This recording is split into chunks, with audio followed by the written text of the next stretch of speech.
मुख कमल मुकुट छवि मंगलाचरण याद करो अक मोमिनो खेल में अपना खसमा आके कौल किया उतरते अलस्त बेरब कुम्मा तब रुआ बले कया बिजा का किलो होता मजकूर किया के तुम सो ओ जिन बोलो न्यामत हुक्मे कुंजी ल्याया इलमा हुक्मे ले आया फुरमान दई बधाई रो हुक्मे दई बिस्त जहान हुक्मे आदि आया और हुक्मे आया मोहम्मद और फुरमान भेजाय न पे हाके कुंज भेजी बैठा वतना और अभी हुक्मे ये किया लिया रुआ का बेसा पहचान दई सवारसों की माए बैठे दे आवेशा इलम दिया सवारसों का कौन जरा न रही सका हमारे मोमिन सब मिला करे जारी वास्ते सका और जेती किताबें दुनिया में इन सब पहुंची सराता सो सब खोले किताबें हुक्मे के दई सब कयामत सो सब खोले किताबें हुक्मे के दई सब कयामत फिराए दिए सब फिर के सब आए बिता कदीना पिस्तदय हम सबन को जाए सवा कपर एक बका तरफ कोई न जानता ये जो चौदह तबका सोराट मिट के दिन किया खुद कोलर सका ऐसा खेल इन बात का या मैं गई न कहूँ कि न सका ताको साप किया मौक में सब चले भीतर ही सका हम मांगे सका वो तनी आई हम पे अका न्यामत हमें ऐसा खेल दिखाया इधर बैठे देखे खिलौता ऐसे किया मैं इलमे कोई छिपी न रही हकीकता जाहिर गुजर सवारसों की ऐसे पाई अकमर पता हम जूती जी में भी बैठ के करे दायरा कसरता एक ख्वाब के बीच में बताए दे वायदत तो ये जूती जिमिकाए हुई ऐसी अकबर का था जाने आगो कया रसुला ने देसी हम सब बिस्ता इलम ऐसे बेशक किए इधर बैठे पाइए सुधा हम इदाए बिना देखी खेला की सब विदा हम ते की करुणे अरसा की इन इलमे किए बेसका ये जे क्या खेला जूता जान के क्यों छोड़े वर्णन का कया रसुले फुरमान में अरस दिला मोहमना हमारा क्यों के लाइए बिना रसा का उतरना तांते फिर वर्णन का करया कब का सुरता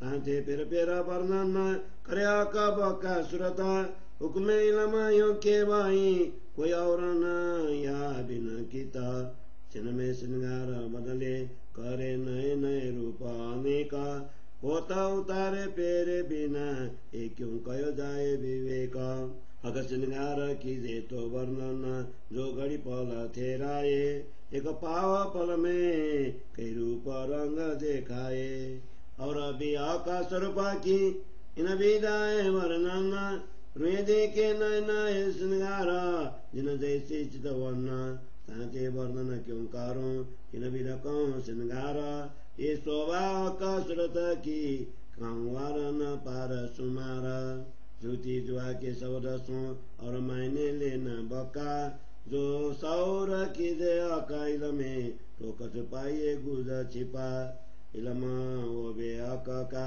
और हुकुम देवे सौरा होए जागृत रुआ वायदाता कछ तब पाइए नूरा जौरा ये सुपन दिया पांच तत्व की वस्त्र भूषण उपले ऐसे है अरसा रुआ श्रोता को मुहा का पहनावा क्या कहे रुआ श्रोता नहीं उतारो की जो वस्त्र पहना उतारे नूर कौन नूरा जो नूरा है कौन तिनको श्रृंगारे पहले दृढ़ कर आकाशरता ये अंगा किन नूरा के अगजात के निसबते मका मोमिन समझे ये नूर शोभा नूर जौरा और न शोभा हिता देखो अर्षा तना काले ये स्वरूप वाय दत्ता नाजुकी न स्वरूप की और अति कोमलता सोई नांग क्या कहे नूर जमाल श्रुत बका जैसी स्वरूप की नाजुकी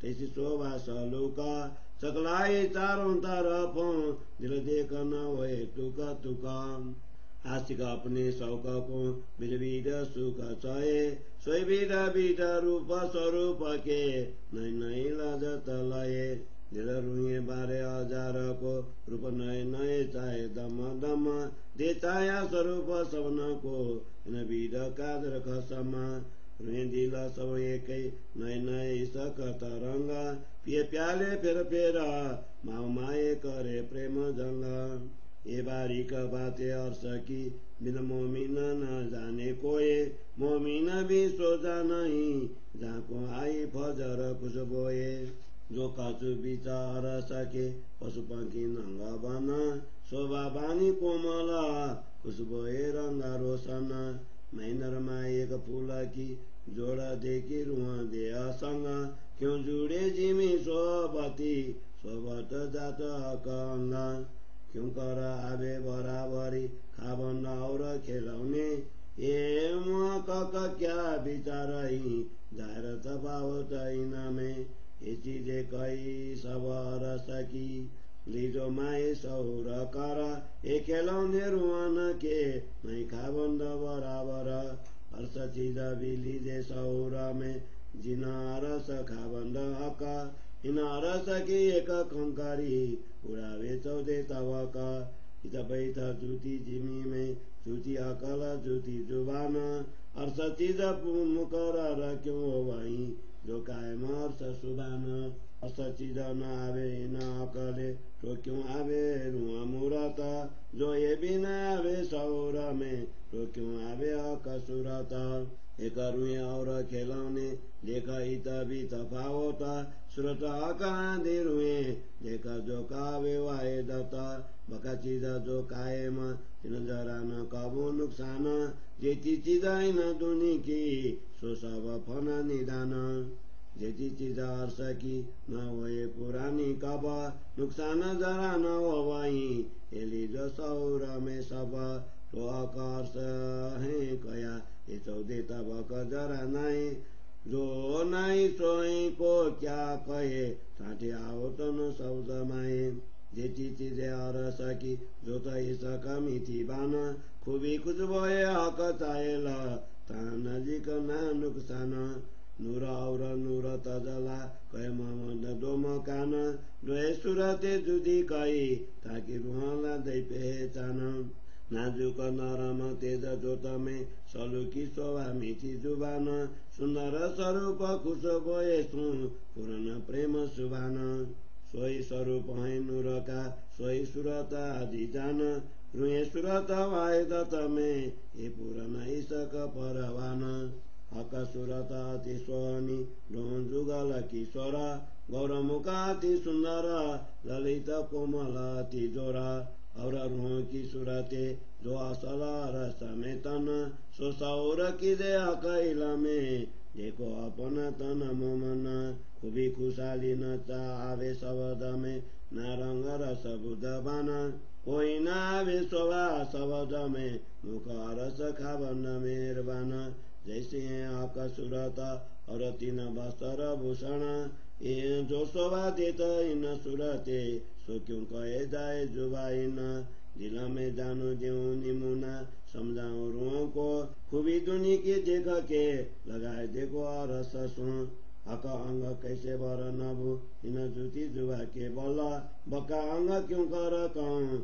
यूं फेर फेर कहे अकल रूप रंग हित क्यों कहिए रे मसाला हित का ये सुख न सारे फना मिने हक अंग रस बका रूप रंग गौर लाल का नूर जोत रोशन ये शब्द सारे ब्रह्मांड के रस जरा उड़ावे सवन गौर का अंग के ताओ ये गौर अंग लाहुता और कौन सुंदर सालू की ये सभी है अद्भुता सकलाई का अंगों की रूप जाने और रसा रुआ जागी जाने खेल में जो हुई हो ये अरस परसा जो रुआ जगाए देखिए तो थोड़ा नहीं बोलना जो चुप कर रहिए तो क्या ले आरा मोमिना मैं देखा दिल विचार के सुनियो तुम मोमिना देव निमुना दुनिया रसका तुम देखियो दिल रोशन कई कोमलता कमल नकी और जोत जवेरन रंग सुरंग जानवर कई स्वर मिति जुबाइन कई खुशबुए माए पंखियों कई खुशबुए माए फुलन कई शोभा पशु पंखियों कई नरमाई परन फूल कमल कई पसम कैसी कोमल दुनिन फूल अतर चोवा मुस्का जोत हीरा जवेरन देखो प्रीत पशुअन की और देखो प्रीत पंखियन एक चले दुजा न रहे जीव जात माए छेन छोटे बड़े जीव कई रंग के जानो के देह कुंदन कई नकस कई बुतिया कई कांगरी चित्रामन इन बात के ची कहूँ कई खूबी बिना हिसाब ले कुल आशा इनका छोड़ दीजिए जूता पाव देख दुनी देखो अरसा को कई रंग शोभे जानवर सुख स्थानीय खूबी खुशाली कई मुख बोलत मिते स्वर जीव जल थल या जानवर कई केसों पर न कई रंग खूबी देख विचार के ले अरस मसलाइन इन विधा मैं खेती कहूँ रंग खूबी खुश बोए परम फूल चित्रा मन कई प्रीत इन की सोए इन विधा देखो निमुना जो जुती जिमी का विचार तो कौन विधा होशियार समय जो शोभावार न पार सुमार एक देखी विधा संसार की और विधा कई अरस साँच जागे जुत कछु नहीं कर देखो दिल दुरस्ता साँच बम की कंकरी उड़ावे जिमी आसमान कैसी होती अरस कुबिया जो खिलौने अरस सुबान सो खूब खिलौने देखिए इन निमुना कोई नाई सिपट इनो न के सकूं मेरे इन जुबाए कई जुगते कुबिया कई जुगते सनकुला कई जुगते सलुकिया कई जुगते रस फूला कई जुगते चित्रामन ऊपर पर केसन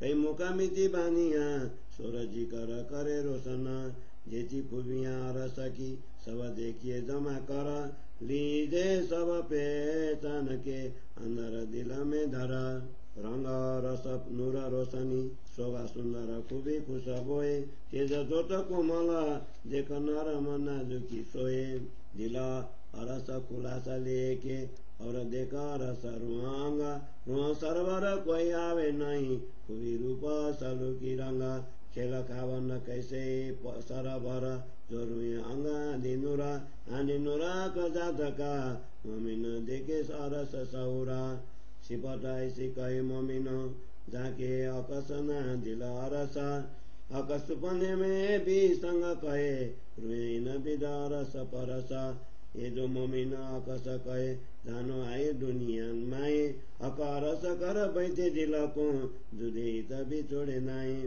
अकस के जो असल ताए खेलाओ त सुरता सो हिम्मत पनि क्यों छोड़ाई जामे अरस की बरकत दुनी नाम सुनत नरक छुटत इनो पेटो असल नाम दिल बिया के अरस कया यहाँ की शायद अल्लाह कलाम इलम बिया के दिया इनमें जरा न सका सो क्यों न करे फैला वतनी करे कायम चौदे तबका प्रतिबिंब के जो असल तिनो हक बैठे के लावता तहाँ क्यों न होए हक नजर जो खेला रुओं को देखावता आधा पत भी आके दिया पहले सकेला सौरा में ले जो खेला आया हक सौरा में तो क्यों न होए कायम हुए इन खेला के खाबंदा प्रतिबिंब मोमिनो नाम सो क्यों न ले सका अपना जिनार बाबू जत श्याम श्याम बड़ी बड़ाई न की जिना इसके चौदे तबका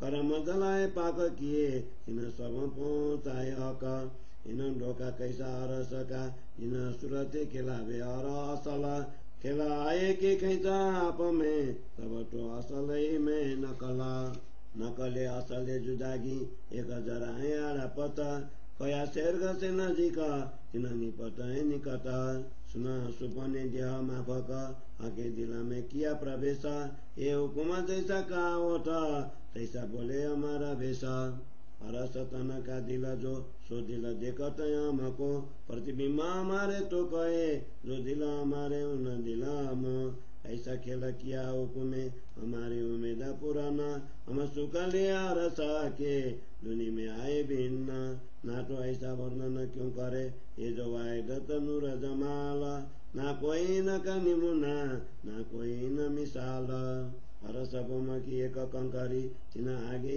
एक छुए नाए तो क्यों दीजे बका सुबान को सिपत इन जुबाए हरस जिमी सब वायदत दूजा रहे नहीं नो नजर जो रात होए काली अंधेरी क्यों मिटाए देवे फजर ये हमेशा एक वायदत एक बिना जरा न और अंधेरा निमुना न लगता अंधेरा राखत ठौर ये चौधे तब कछुए नहीं बेजों कया आकाश फूला सुता देखाई देता है यहाँ को अंकुर न मूला इन वायदत कबू न जाएर सुते हक को जाने क्यों करा सुधा वायदत क्यों ले सके जो उड़े देखे नजर असल बात वायदत की हर्ष हरबाए जाने मोमन इता हक सुधा मोमिनो जाके असल हर समेतन अब तुम सुनियो मोमिनो हरस बिने तुम्हारी बात वायदत तो कहे मोमिन जरूरी असल हक जाता और एक मत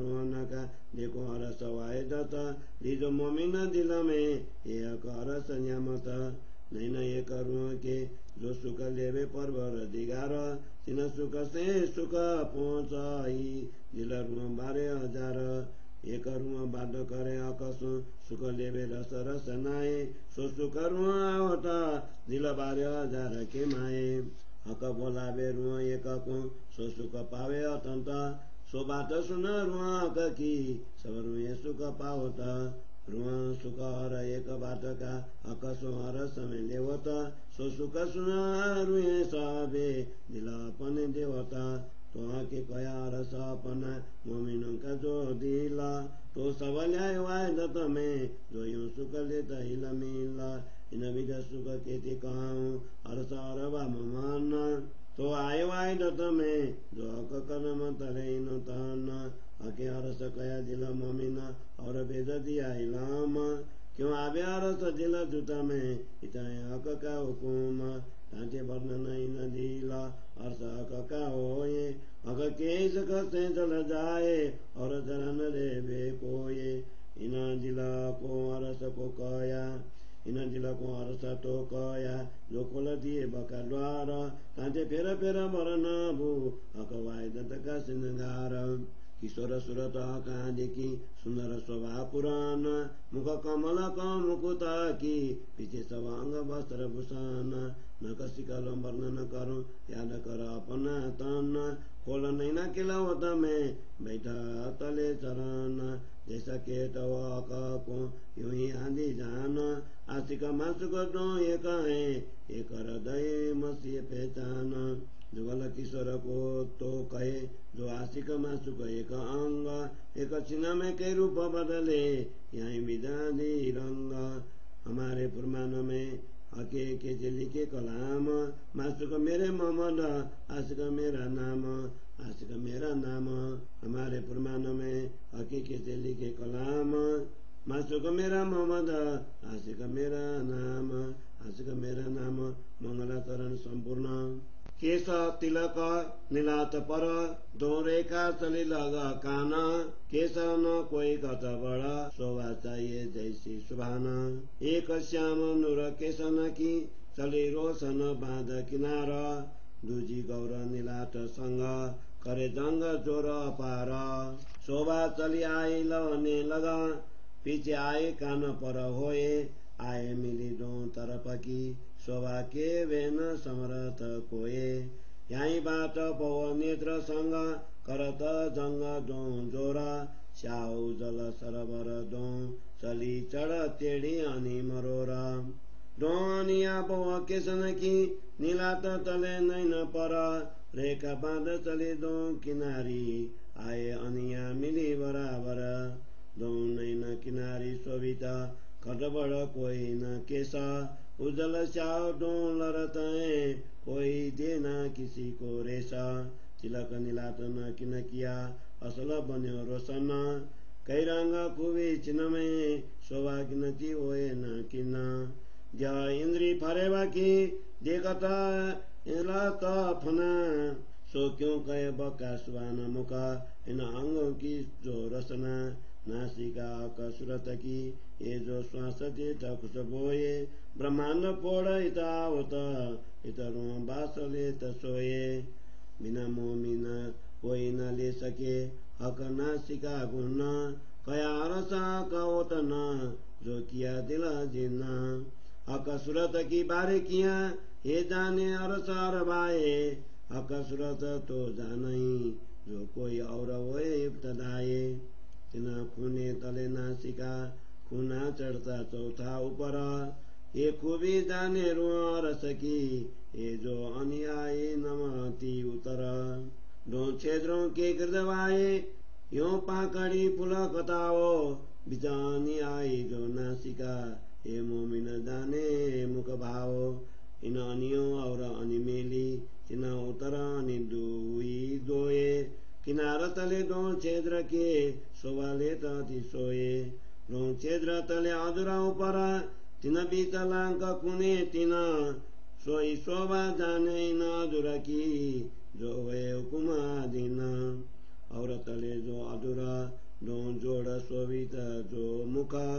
रेखा लाल दो शोभित रो देख पावे अति सुख तले अधुरा के लांग जो मुख बराबर अनि तीन सेत बिंद कुश रंग ये मुख शोभा जाने मोमिन इन तले गौर हरवती जानो मुख सदा सता ये शोभा जाने अरबा रस की जिन दिल में अकवसत ये रंग कह मैं इन मुख पर किन विद कौन सलोका ये करते मुख बरनन दिल होता नहीं तुक तुका फिर कहूँ अरवती से जो सुध हुए मुख कमला हक मुख मोमिन निरकई जिन दिला रसा कला अरवती गौर मुख मुँह तलका खुश रंग बिंदा ऊपर बीतलांग तले अधूरा चार पांखड़ी हुई बराबर गौर पांखड़ी दो लांक की लाल पांखड़ी दो तीन पर अधूरा दो जुदा मिले हुई लांक के सरवर जोड़ बनी दो अधूरा की निपत लाल मो शोभिता तीन ऊपर दो पांखड़ी हरिनेक टेढ़ी बहिता दंत सलू की रंग की इन जुबा कहीं न जाए मुख मुस्कत दंत देखता क्या कहे जो बताए क्यों कहूँ रंग रसना मुख मीता बोल बोलता स्वाद लेता रस रस के जुआ के न सके सिफत रस जानत सवार सके रस बोलत रसना बैना रुए एक शब्द सुने रस का तो पावे कायम सुख सैना नेक अधुर दो खोलई दंत लाल उजल झलकत अधुर लाल जो पाकड़ी जानो के नित मुस्कत दंत उजल एनक जो माए जुआ दिखाई देता देख दंत की नाजुकी अति सुख मोमिन लेता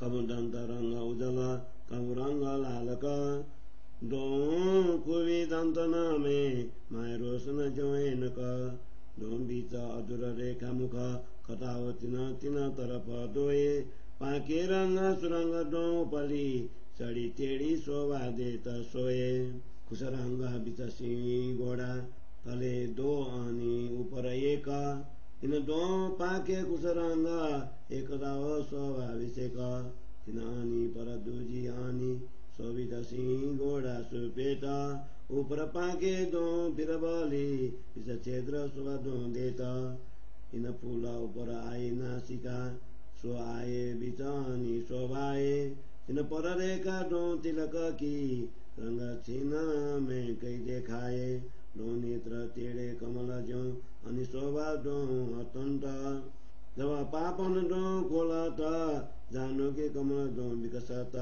नासिका के मूल से दो कमल बने अद्भुत श्याम से जाई लालक शोभा क्यों कहूँ अंग लाउता और कई रंग दो कमल में टेढ़े चढ़ते निपत कथाओ मेरा भरे नूर बरसता आकर्षित सदा सुभाओ गौरा गलस्थल गिरजवाए और भीतर नासिका गौरा शापाकड़ी कमल पर सुविड तेरी नूर दौरा अनि चार दो कमला की दो पंखी चढ़ती ऊपर अतिशा टेढ़ी पाकड़ी कसो अधिक दो बराबर उजल नीला तीन पर आई मिली के किनार सोएरे का बीच तिलक जुआ कहाँ कहे सोवा पार दोतर परे खारवती आई मिली कानन गौर कान सोवा क्यों कहूँ नहीं नेत्र जुआ मेरे इन गौर गाल दोनी पट माए जलकट मोती लाल ये शोभा कानन की क्यों कहूँ इन जुआ बिना मिसाल केस रेखा कानों पीछे बीच में अंग उजल अकमुक शोभा क्यों कहिए इन जुआ इन अकल मुकुट बन्य सिर पाचको रंग नंगता में अनेक जुदे जुदे दर्शन दिशा देखत रंग एक पे और विषेक असल नंग पाच एक है असल रंग टामे दस दस दस रंग हर दिशे शोभा क्यों कौन जावे रस अरस और मुकुट सिरा के खेनी शोभा तीन सोना आवे शोभा सबद में मुकुट क्यों कौन जुबाइन दस रंग कहे एक तरफ के दूसरी तरफ दस रंग सो रंग रंग कई किरणे उठे किरण किरण कई तरंग किन विदा कौन सालू किया हर दिशा सालू किया अनेक जग देख जो देखिए जानो न थे अनेक एक डोरी रंग नंग दस की ऐसे मूला मुकुट डोरी चार गिरधवाए नीलवत पर सुख क्यों कौन शोभा पर यामे एक डोरी अबल तले काँगरी दस रंग तापर तिन डोरी पर बनी बेलाडी और कौन सुन दिल धर तिन पर भी डोरी बनी ता पर बेला और जिनस तिन पर डोरी और काँगरी जानो न सरस चारों डोरी के रंग कहे और दस रंग काँगरी दोए और जिनस दो बेला की रंग बहुत न गिनती होए दस रंग काँगरी के कहूँ चार मन के ऊपर तीन दो तीन पर एक दो पर ये जाने दस रंग रोहा प्रवीण ये दस रंग के मन के दस ऊपर एक रंग तले दोए दोए रंग तले तीन तीन रंग तले चार सोए इन बीज चार डोरी भई और दोए भई काँगरी दोए बेली कई रंगों की एक गिनती जाए न करी ऊपर फिरते फूल कताओ कई बुतियाँ नकसा तिन पर कई जो काँगरी फिरती अति सरस तिन ऊपर टोपी बनी ऊपर चढ़ती अनेक तले कटाओ कई रंग नंग ये अनि फूल बन्यो विषेक तिन कुने तिन ऊपर दो दो तरफ बीच एक दस दस नंग तिन में सो मोमिन कहे विवेक मानिक मोती पाने निलवी गोमादिक पाच पुक राजा और हीरा नंगल सनिया बीच मणि दशमी रही विराज ये दस रंग नंग तिन में फिरते बने तिन फूला तले डाढ़िया रंग अनेक हैं ये शोभा देखो देशन फूला दसों दिशा जिता देखिए मन छाया रूप दिखाए बिना निमुने न जुआ किन विदा ज्यों बताए जिन रुओं का दिल जिन विदा का सोई विदा तिन बासत एक पलक में कई रंग रुआ जुदे जुदे देखत यह मुकुट इन भात का पल में करे कई रूप जो रुआ जैसा देखा चाहे सो तैसा देखे स्वरूप मैं मुकुट कहूँ बुध मापक ये तो अरस जबर के नंगा नए नए कई भात के कई छिन में बनले रंगा और विदा मुकुट में रुया आवे सब मिला सब रूप रंग देखे न में जो चाहे जैसा दिला यही बात सब भूषण यही बात वस्त्र वस्त्र भूषण सब एक रस जो कुंदन में जड़तारा ये जड़े गड़े किनने नहीं ना पेरे उतारता दिल चाहे रंग चिन्ह में मन पर शोभा फिरता जिना चिन्ह रुआ जैसा चाहता सो तैसी शोभा देखता 12,000 देखे दिल चाहे एक नबीना कौन सी फता मोती करण फूल कुंडला कौन के नाम भूषण फल में अनेक बदले सुंदर स्वरूप कानन जबेर कह मैं और सके और जबेर तो जिमी से होता सो आका बाका के अंगा को कैसी दिखावे जोता और नहीं पैदास और समय नहीं ना पुरानी कब होए यार सांग या जबेर जिन जानो और समय दोए अर्स सावी गुजर का तिनको नाई पारा ए नूरा के कपल थे के उपजे को तो संसार सो नूर नूर जल हाल के नितावे दीदार तिन हका के वस्त्र भूषण ए मोमिन जाने विचार तिन मोमिन की सिफायत करी होए मेरी मोहम्मद सो जाने अर्श बारे किया और क्या जाने दुनी को रदा पहनावा नूर जमाला का वस्त्र या भूकन जो नूरा का दौरा ए जान दर समोमिन एक अबू न जाएर दुनी में और सब का जात सोइन जुवाई त क्या कहूँ जोइन स्वरूप को शोभात वस्त्र भूषण आका के एक में न आवत श्रृंगार कर दिल चाया जो सबों को बावत तो ये क्यों आवे बानी में कर देखो सौर काका ये अर्श तन विचारिए तुली जो बुध माफका अर्श में भी रुए लेता है जैसे खाई सजिन रो जैसा जे क्या चाहे यहाँ तैसा होता दर्शन वस्त्र भूषण किन ना किए हाय नूर का अंग के ये क्यों आवे न के नीमे अंग साई के स्वभाव है जे अपार सूरत साहिब की अपार साहिब के अंग अपार वस्त्र भूषण जोरे त सदा अंगो संग जो शोभा कसरत की सो क्यों पुरानी हुए नहीं पुरानी तित कहावत जित कैयत है दोए इत कबो न होए पुराना न पैदा कबो नया दीदार करे रोए छिन में छिन छिन दिल चाह जामा पटुका और जार ये सबे एक रस कंठार शोभा जामे पर जानो एक दूजे पे सरस कंठ तले हार दुग दुगी कोई विध विध के विवेक कोई रंग जंग जोते करे देखता लेखे रस एक जुड़ बहने जामे पर सादर शोभा यही के मान ये नाम लेत मैं जुदे जुदे हक शोभा देख सुबान बंगलो कोत की कटाव और बंद बेल गिरवान रंग जुदे जुदे झलकता रसए के सब परवान बाय बाजबंद शोभित रंग के ते कहूँ गिना तेज जोत लरे आकाश में क्यों असल निरने हुए तिना क्यों कहूँ शोभा फुंदन लटकत है एक जुगत आहार देत है आशिको देख देख न हुए त्रपत या विध कारो पोचिया या विध कारो बल कयो पर रंग जंग करे तामे गिने न जाए सला हस्त कमल ती कोमल उजल हथेले लाल केतली के सलू किया हाय हाय लगत न है रे भाल पतली पांचों अंगुरिया पांचों जुदी जुदी जुगत जुदे जुदे रंग नंग मुंदरी शोभा न पहुँचे सिपत निर्बल अंगुरियों नकता की जोत भरी आकाश शबद इन आगो चले क्यों कहूँ अरस प्रकाश अब चरण कमल चित्त दे के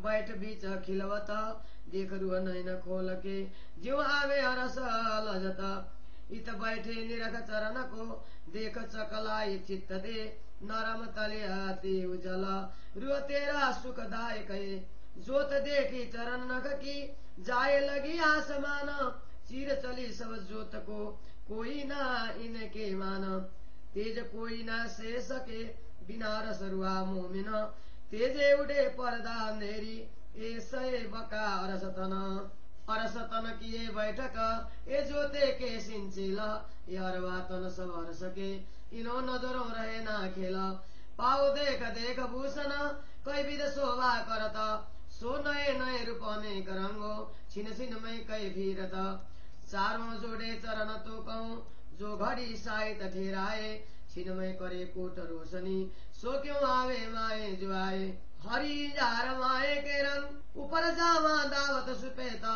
कई रंग झाए देख के और सरुए सुख लेता कुंदन बंदाती शोभित माए रंग अनेक झलकत ऐसे हरे के बीच में माए नरम झापे खलकत जामे दावन शेत झलकत जोत उठत आकाश और जोत चढ़ी करती जंग पीत पटुके की प्रकाश हार शोभित हेडे पर बाजू बंद पहुंचे कड़े सुंदर स्वरूप सिर मुकुट दिलासी को देखत खड़े चोली चांद हार झलकत आकाश रह्यो भराए तो शोभा मुख मुकुट की किन विध कही जाए मीठी सूरत किशोर की गौर लाल मुख मधुर ये आशिकनी के निरखत मुख बानी बोलत मधुर चारों चरण बराबर सुभान और बड़ी रूहजी गौर सब गुण पूर्ण सुंदर शोभा और सालू की तेज जो तनुर भरे लाल तली कोमल लाल लाके लिखे क्यों कहूँ रूहानी रखे नेत्र निर्मल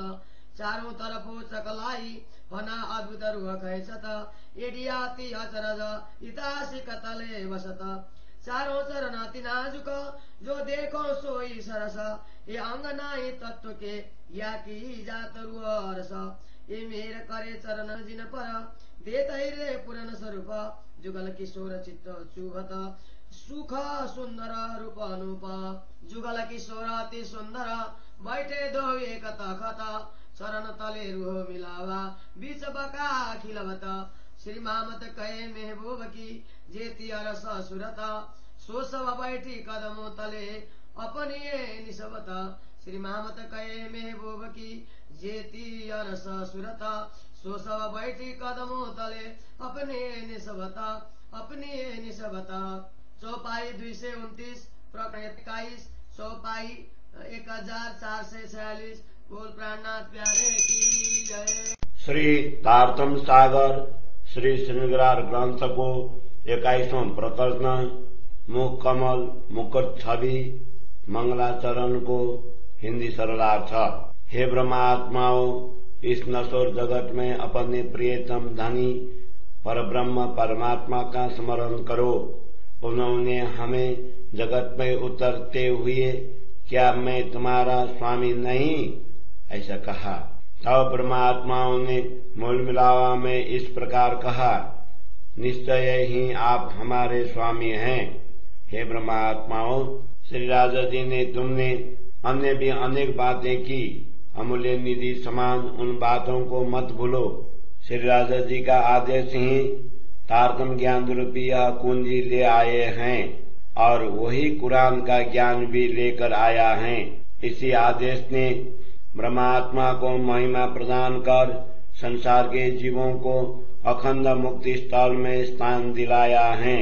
इसी आदेश के कारण ही सद्गुरु श्री देवचंद्र जी तथा ब्रह्मा आत्माओं का इस जगत में अवतरण हुआ है।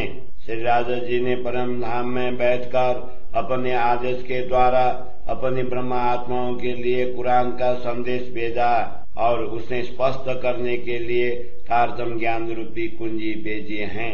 इसके अतिरिक्त श्री राजा जी के आदेश ने और भी महान कार्य किया है। उसने सद्गुरु श्री देवचंद्र जी का वेश धारण कर इस जगत में आकर अपने आवेश के द्वारा क्षर अक्षर तथा अक्षरातीत मृतलोक वैकुंठ अक्षरधाम तथा परम धाम आदि की पहचान करवाई है। उसने मृतलोक से लेकर परम धाम तक सभी धामों का ज्ञान दिया, जिससे किसी में भी लेश मात्र संशय नहीं रहा। इसलिए हम सभी ब्रह्मा आत्माएं श्री श्यामा जी के साथ मिलकर श्री राजा जी के हृदय के प्रेम को व्यक्त करने के लिए ब्रह्म ज्ञान स्वरूप तारतम ज्ञान का प्रचार प्रसार करें। इस नश्वर जगत में जितने भी धर्म ग्रंथ हैं, उन सभी की भविष्यवाणी चरितार्थ होने का समय आ गया है। श्री राजा जी के आदेश ने उस धर्म ग्रंथों के गुण रहस्यों को स्पष्ट कर दिया एवं सबको आत्म जागृति का समय बता दिया है। विभिन्न मत मतांतर को मानने वाले लोगों के हृदय के भावों का भी परिवर्तन कर दिया, जिससे वे सभी एक ही परब्रह्म परमात्मा को स्पष्ट करने वाले धर्म श्री कृष्ण प्रणामी अथवा चिदानंद संप्रदाय की शरण में आ गए। जिन जीवों ने परब्रह्म परमात्मा के प्रति विश्वास व्यक्त किया है, उन सभी को हमने अखंड मुक्ति स्थलों में स्थान दिला दिया है। इन 14 लोकों में आज तक कोई भी अखंड परम धाम के विषय में नहीं नहीं जानता था। इसलिए अज्ञान अंधकार रूपी रात्रि को मिटाकर तारतम ज्ञान रूपी प्रकाश में दिव्य परम धाम के द्वार खोलकर पूर्ण ब्रह्म परमात्मा की पहचान करवा दी। नश्वर जगत का यह खेल ही इस प्रकार का है कि इसमें आज तक किसी के भी संशय नहीं मिटे हैं, परंतु श्री राजा जी के आवेश ने हमारे द्वारा उन सभी के संदेहों का निवारण कर दिया है, जिससे वे सभी पश्चाताप की अग्नि में जलकर धामधनी के प्रेम से पवित्र हो गए हैं। इस नश्वर जगत में आकर भी हमने दिव्य परम धाम के शाश्वत प्रेम की कामना की। इसीलिए श्री राजा जी ने हमें अपना प्रेम प्रदान कर परम धाम की संपूर्ण संपदाओं का अनुभव करवाया। वस्तुतः श्री राजा जी ने हमें नश्वर जगत का ऐसा खेल दिखाया है जहाँ पर बैठे हुए हम मूल मिलावा का दर्शन करते हैं। श्री राजा जी द्वारा प्रदत्त तारतम ज्ञान ने हमें इतना समर्थ बनाया कि अब हमसे परम धाम की कोई भी यथार्थता छिपी नहीं रही है। अब हम मृतलोक से लेकर परम धाम के सभी गुण रहस्य स्पष्ट कर सकते हैं। हमें ऐसी पूर्ण पहचान प्रदान की गई है। अब हम इस नश्वर जगत में बैठे हुए भी श्री राजा जी के दिव्य स्वरूप का वर्णन कर रहे हैं, क्योंकि इस स्वप्नबद्ध जगत में भी श्री राजा जी ने हमें एकात्म भाव की पहचान करवा दी है। श्री राजा जी के आदेश में इतनी शक्ति है कि इस स्वप्नबद्ध जगत को भी उसने अखंड कर दिया है। पूर्व से ही रसूल मोहम्मद ने कहा दिया था कि ब्रह्म आत्माएं अंतिम समय में प्रकट होकर सभी जीवों को मुक्ति स्थल का सुख प्रदान करेंगी। तारतम ज्ञान ने हमें इस प्रकार संदेह रहित बना दिया कि अब हमें यहाँ पर बैठे बैठे परम धाम की संपूर्ण शुद्धि प्राप्त हो गई है। वस्तुतः इस जगत में आए बिना ही हमने जगत की संपूर्ण यथार्थता जान ली है। इस तारतम ज्ञान के द्वारा हमें निश्चित ज्ञान हुआ कि हम परम धाम की ब्रह्म आत्माएं हैं और जानबूझकर इस नश्वर जगत का खेल देख रही हैं। इसीलिए यहाँ पर श्री राजा जी के स्वरूप का वर्णन करना क्यों छोड़ें। रसूल मोहम्मद ने भी कुरान में यही कहा है कि ब्रह्म आत्माओं का हृदय परम धाम है। इसलिए श्री राजा जी के परम धाम के अतिरिक्त हमारा अन्य कौन सा स्थान हो सकता है। इसीलिए श्री राजा जी के अखंड स्वरूप का बारंबार वर्णन किया है। श्री राजा जी के आदेश के प्रताप से यह तारतम ज्ञान स्पष्ट करता है कि श्री राजा जी के अतिरिक्त अन्य कुछ भी नहीं है। श्री राजा जी क्षण मात्र में अपने श्रृंगार बदलते हैं एवं नए नए स्वरूप में दर्शन देते हैं। वस्तुतः कोई भी वस्त्र तथा आभूषण उतारे बिना अथवा धारण किए बिना ही वहाँ पर श्रृंगार हो जाता है। इसका विवरण किस प्रकार दिया जाए। वस्तुतः श्री राजा जी के श्रृंगार का वर्णन तभी हो सकता है जब वह पल भर भी स्थिर रहता हो, क्योंकि एक पल के चतुर्थ अंश मात्र में ही वह श्रृंगार विभिन्न स्वरूपों तथा रंगों में दिखाई देता है। श्री राजा जी के इस अनुपम श्रृंगार की और भी विशेषता है कि ब्रह्म आत्माएं अपनी इच्छा के अनुरूप श्री राजा जी के नित्य नूतन श्रृंगार का दर्शन करती हैं। इसीलिए इस श्रृंगार का वर्णन किस प्रकार किया जाए। श्री राजा जी के स्वरूप तथा श्रृंगार की शोभा ही ऐसी है कि उसका कोई पारावार नहीं है। इस नश्वर जगत की जीवा के द्वारा उच्चारित शब्दों के द्वारा अखंड परम धाम का वर्णन कैसे संभव होगा। यदि श्री राजा जी प्रदत्त तारतम ज्ञान के द्वारा विचार किया जाए तभी परम धाम की दिव्यता का कुछ रहस्य स्पष्ट हो सकता है। श्री राजा जी द्वारा प्रदत्त तारतम ज्ञान प्राप्त हो एवं श्री राजा जी के आदेश से उस पर विचार करने की शक्ति प्राप्त हो जाए, तभी दिव्य परम धाम की आत्मा जागृत होकर श्री राजा जी के तेजोमय स्वरूप का कुछ अनुभव प्राप्त कर सकती है। यह स्वप्न की देह 5 तत्व द्वारा निर्मित है। एवं इसके द्वारा धारण किए हुए वस्त्र तथा आभूषण भी इन्हीं तत्वों को संयोग से बने हुए हैं। इसलिए यह आत्मा परम धाम के दिव्य स्वरूप के वास्तविक परिधान का वर्णन कैसे कर सकती हैं? ब्रह्मात्माओं के मूल तन पर आत्मा 5 तत्वों द्वारा निर्मित नहीं है, जो इस प्रकार वस्त्रों को धारण कर उतारने लग जाएं। वे तो तेजोमय स्वरूप श्री राजा जी की अंगना श्री श्यामा जी के अंग स्वरूप हैं। इसलिए उनको कौन से वस्त्र तथा आभूषण सुसज्जित कर सकते हैं? सर्वप्रथम श्री राजा जी के स्वरूप के प्रति दृढ़ता होनी चाहिए कि उनका स्वरूप अंग प्रत्यंग किस प्रकार के प्रकाश से प्रकाशित हैं। वस्तुतः इस रहस्य को तो श्री श्यामा जी के अंग स्वरूपा प्रेम धाम की ब्रह्मात्मा ही समझ सकती हैं। श्री राजा जी के दिव्य शोभा उनके दिव्य आलोक से आलोकित हैं। इसके अतिरिक्त अन्य कोई शोभा नहीं है। यदि पर आत्मा की बुद्धि से देखे तो यह अद्वैत स्वरूप एकात्मा भाव युक्त है। श्री राजा जी के दिव्य स्वरूप की सौम्यता एवं मृदुलता ऐसे अनुपम है कि नश्वर जगत के शरीर की जीवा के द्वारा इन अखंड परम धाम के स्वामी के प्रकाशमय स्वरूप का वर्णन ही नहीं हो सकता है। श्री राजा जी के दिव्य स्वरूप में जैसी सुकोमलता है, वैसे ही अप्रतिम सुंदरता भी है। चारों ओर व्याप्त उनकी सुंदरता को देखकर यह हृदय क्यों खंडित नहीं हो जाता है?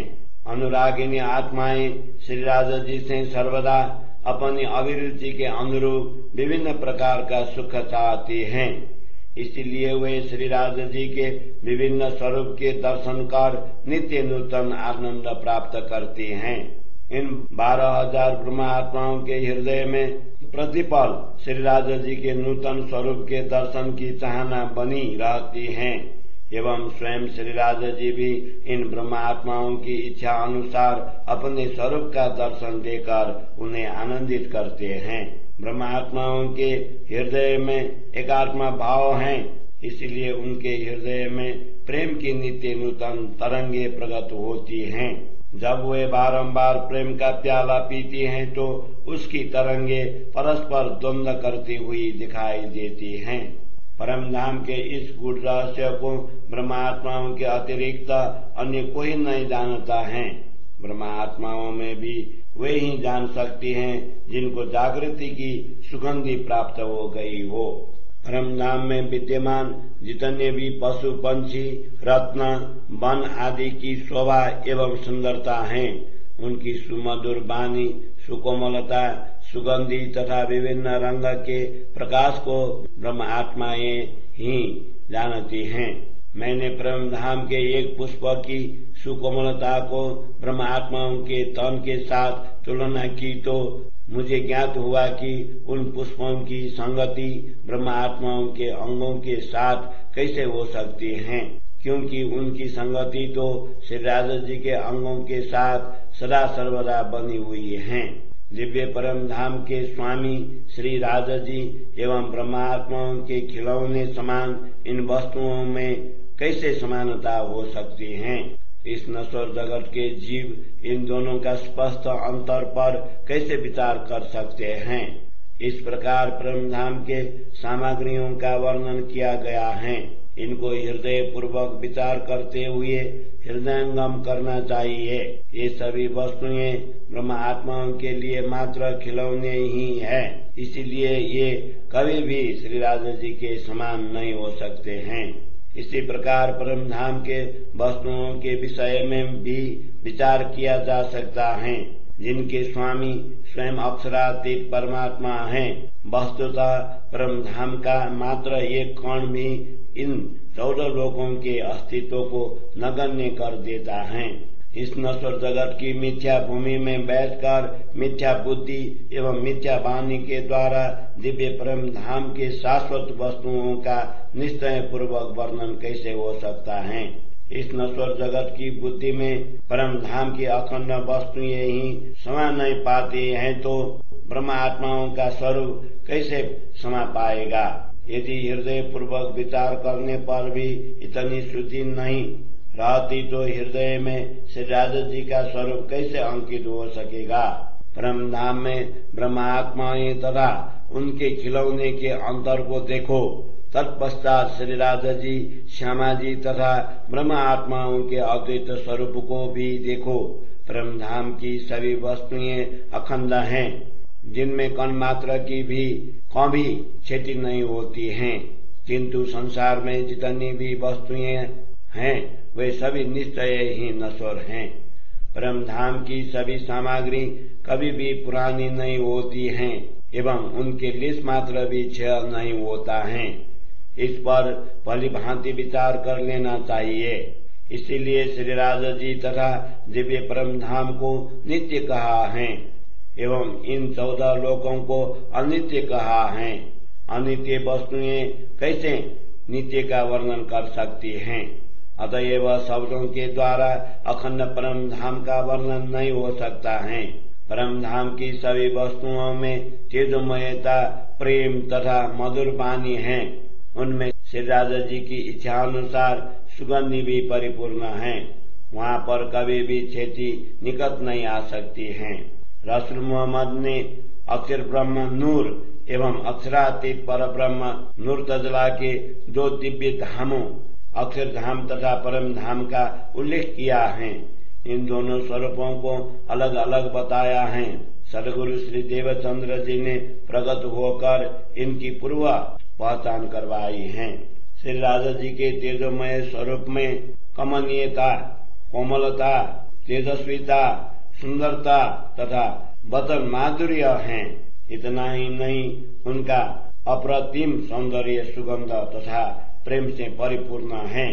उसी प्रकार का दिव्य स्वरूप अक्षर ब्रह्म का है एवं श्यामा जी तथा ब्रह्म आत्माओं का स्वरूप भी उसी प्रकार का है। उनमें परस्पर एकात्मा भाव है। निश्चय ही ये सभी प्रेम से परिपूर्ण है। युगल किशोर श्री राधा श्यामा जी दोनों का स्वरूप अत्यंत मनमोहक है। उनके गौर वर्ण के सुंदर मुखारबिंद पर लालित्य एवं कोमलता का भाव स्पष्ट रूप में व्यक्त होता है। इसी प्रकार ब्रह्मात्माओं के मूल तन पर आत्मा का स्वरूप भी अति दिव्य है। हे ब्रह्मात्माओं, तारतम्य ज्ञान के द्वारा विवेक पूर्वक चिंतन कर अपने मूल स्वरूप को देखो। श्री राधा जी के अत्यंत स्वभावयुक्त मुदित मन तथा प्रसन्न हृदय की महिमा को शब्दों की सीमा में बांधा नहीं जा सकता है। उनके गौर वर्ण तथा बुद्धि चातुर्य को किस प्रकार अलंकृत किया जाए। इस प्रकार कृपा सागर पूर्ण ब्रह्म परमात्मा की दिव्य शोभा शब्दों के द्वारा व्यक्त नहीं हो सकती। श्री राधा जी का दिव्य स्वरूप जैसा तेजोमय है, उसी प्रकार उनके वस्त्र तथा आभूषण भी वे दिव्यमान हैं। ये वस्त्र तथा आभूषण श्री राधा जी के दिव्य स्वरूप को अत्यंत सुशोभित करते हैं। जीवा के द्वारा इनका वर्णन नहीं हो सकता है। मुझे बारंबार इच्छा होती है कि इस संबंध में कुछ उदाहरण देकर ब्रह्मात्माओं को समझाऊं। इस जगत की विशेषताओं को देखकर परम धाम की सुंदरता के साथ उसकी तुलना करूं, किंतु नश्वर जीवा के द्वारा श्री राधा जी के दिव्य अंगों का वर्णन कैसे करूं। मेरी बुद्धि बार बार यही कहती है कि मैं इन अखंड अंगों का वर्णन कैसे करूं। यहाँ पर नश्वर जगत का उदाहरण लेकर श्री राधा जी के दिव्य स्वरूप तथा वर्ण का वर्णन कैसे करें, क्योंकि यह वाणी ही नश्वर जगत की है और श्री राधा जी के अंग साक्षात अखंड परम धाम के हैं। श्री राधा जी के दिव्य स्वरूप का वर्णन करते हुए यदि उनके रूप रंग को गौर वर्ण लालिमा युक्त आदि शब्दों का प्रयोग करते हुए उनके दिव्य आलोक ज्योतिर्मयी आभा तथा प्रखर प्रकाश आदि का वर्णन भी करें तो भी ये सारे शब्द इसी ब्रह्मांड के होने के कारण सार्थक नहीं लगते हैं, क्योंकि ये सभी शब्द ब्रह्म धाम के एक कण मात्र से ही विलीन हो जाते हैं। श्री राधा जी के अंगों का वर्णन करते हुए मैं उनके गौर वर्ण की बात करता हूँ, तो वह गौर वर्ण परम धाम का समझना चाहिए। इसी प्रकार उनकी अद्भुत शोभा तथा अनुपम छवि का वर्णन भी परम धाम का ही समझना चाहिए, क्योंकि परम धाम की ब्रह्म आत्माएं ही श्री राधा जी के अंगों की सुंदरता जान सकती हैं, अथवा जो आत्माएं नश्वर जगत में भी जागृत हो गई हैं वे ही इन अंगों के साथ एक रस होकर इनके विषय में जान सकती हैं। यदि आत्मा को जागृत कर देखें तो श्री राधा जी के दिव्य स्वरूप का वर्णन नहीं हो सकता है। यदि मौन रह जाए तो ब्रह्म आत्माएं इस स्वरूप का अनुभव कैसे कर पाएंगी। हे ब्रह्मात्माओं, सुनो, मैंने हृदय पूर्वक विचार करके देखा और निश्चय किया कि नश्वर जगत की उपमा देकर भी परम धाम का वर्णन अवश्य कर लेना चाहिए, जिससे तुम तारतम ज्ञान के द्वारा हृदय को प्रकाशित कर इस पर विचार कर सको। श्री राधा जी के स्वरूप का वर्णन करते हुए मैंने उनके चरण कमल की सुकोमलता, परम धाम के रत्नों की ज्योति, उनका रंग तथा पशु पंछी के मीठे शोर एवं मीठी वाणी का वर्णन यही की भांति किया है। इसी प्रकार पशु पंछियों तथा पुष्पों में भी विभिन्न प्रकार की सुगंधि का उल्लेख किया है। साथ ही पशु पंछियों की विभिन्न प्रकार की शोभा एवं उनके पंखों की सुकोमलता का भी वर्णन किया है। इस नश्वर जगत में कमल का फूल, रेशमी वस्त्र आदि को सुकोमल कहा जाता है। इसी प्रकार फूल, इत्र तथा सुगंधित द्रव्य को सुगंध युक्त कहा जाता है एवं हीरा तथा अन्य रत्नों को ज्योतिर्मय कहा जाता है। इस जगत में विचरण करने वाले पशुओं तथा पंछियों की प्रीति को तो देखो, वे किसी प्रकार का दूसरे की बिना नहीं रह सकते हैं। उनमें से किसी एक के चले जाने पर दूसरा भी क्षण भर में ही मर जाता है।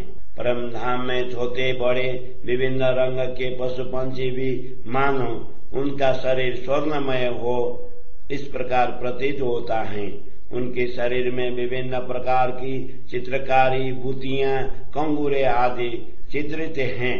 इस प्रकार कितनी ही विशेषताओं का वर्णन करें, परम धाम की शोभा अपरंपार है। इसलिए वहाँ की दिव्य शोभा एवं संसार की अपूर्णता स्पष्टीकरण हृदयंगम कर इस स्वप्नवत जगत को त्याग दें। इसलिए वहाँ की दिव्य शोभा एवं संसार की अपूर्णता का स्पष्टीकरण हृदयंगम कर इस स्वप्नवत जगत को त्याग दें। अब इस संसार के पशु पंछियों की सुंदरता को देखकर परम धाम के पशु पंछियों की सुंदरता के विषय में विचार करो।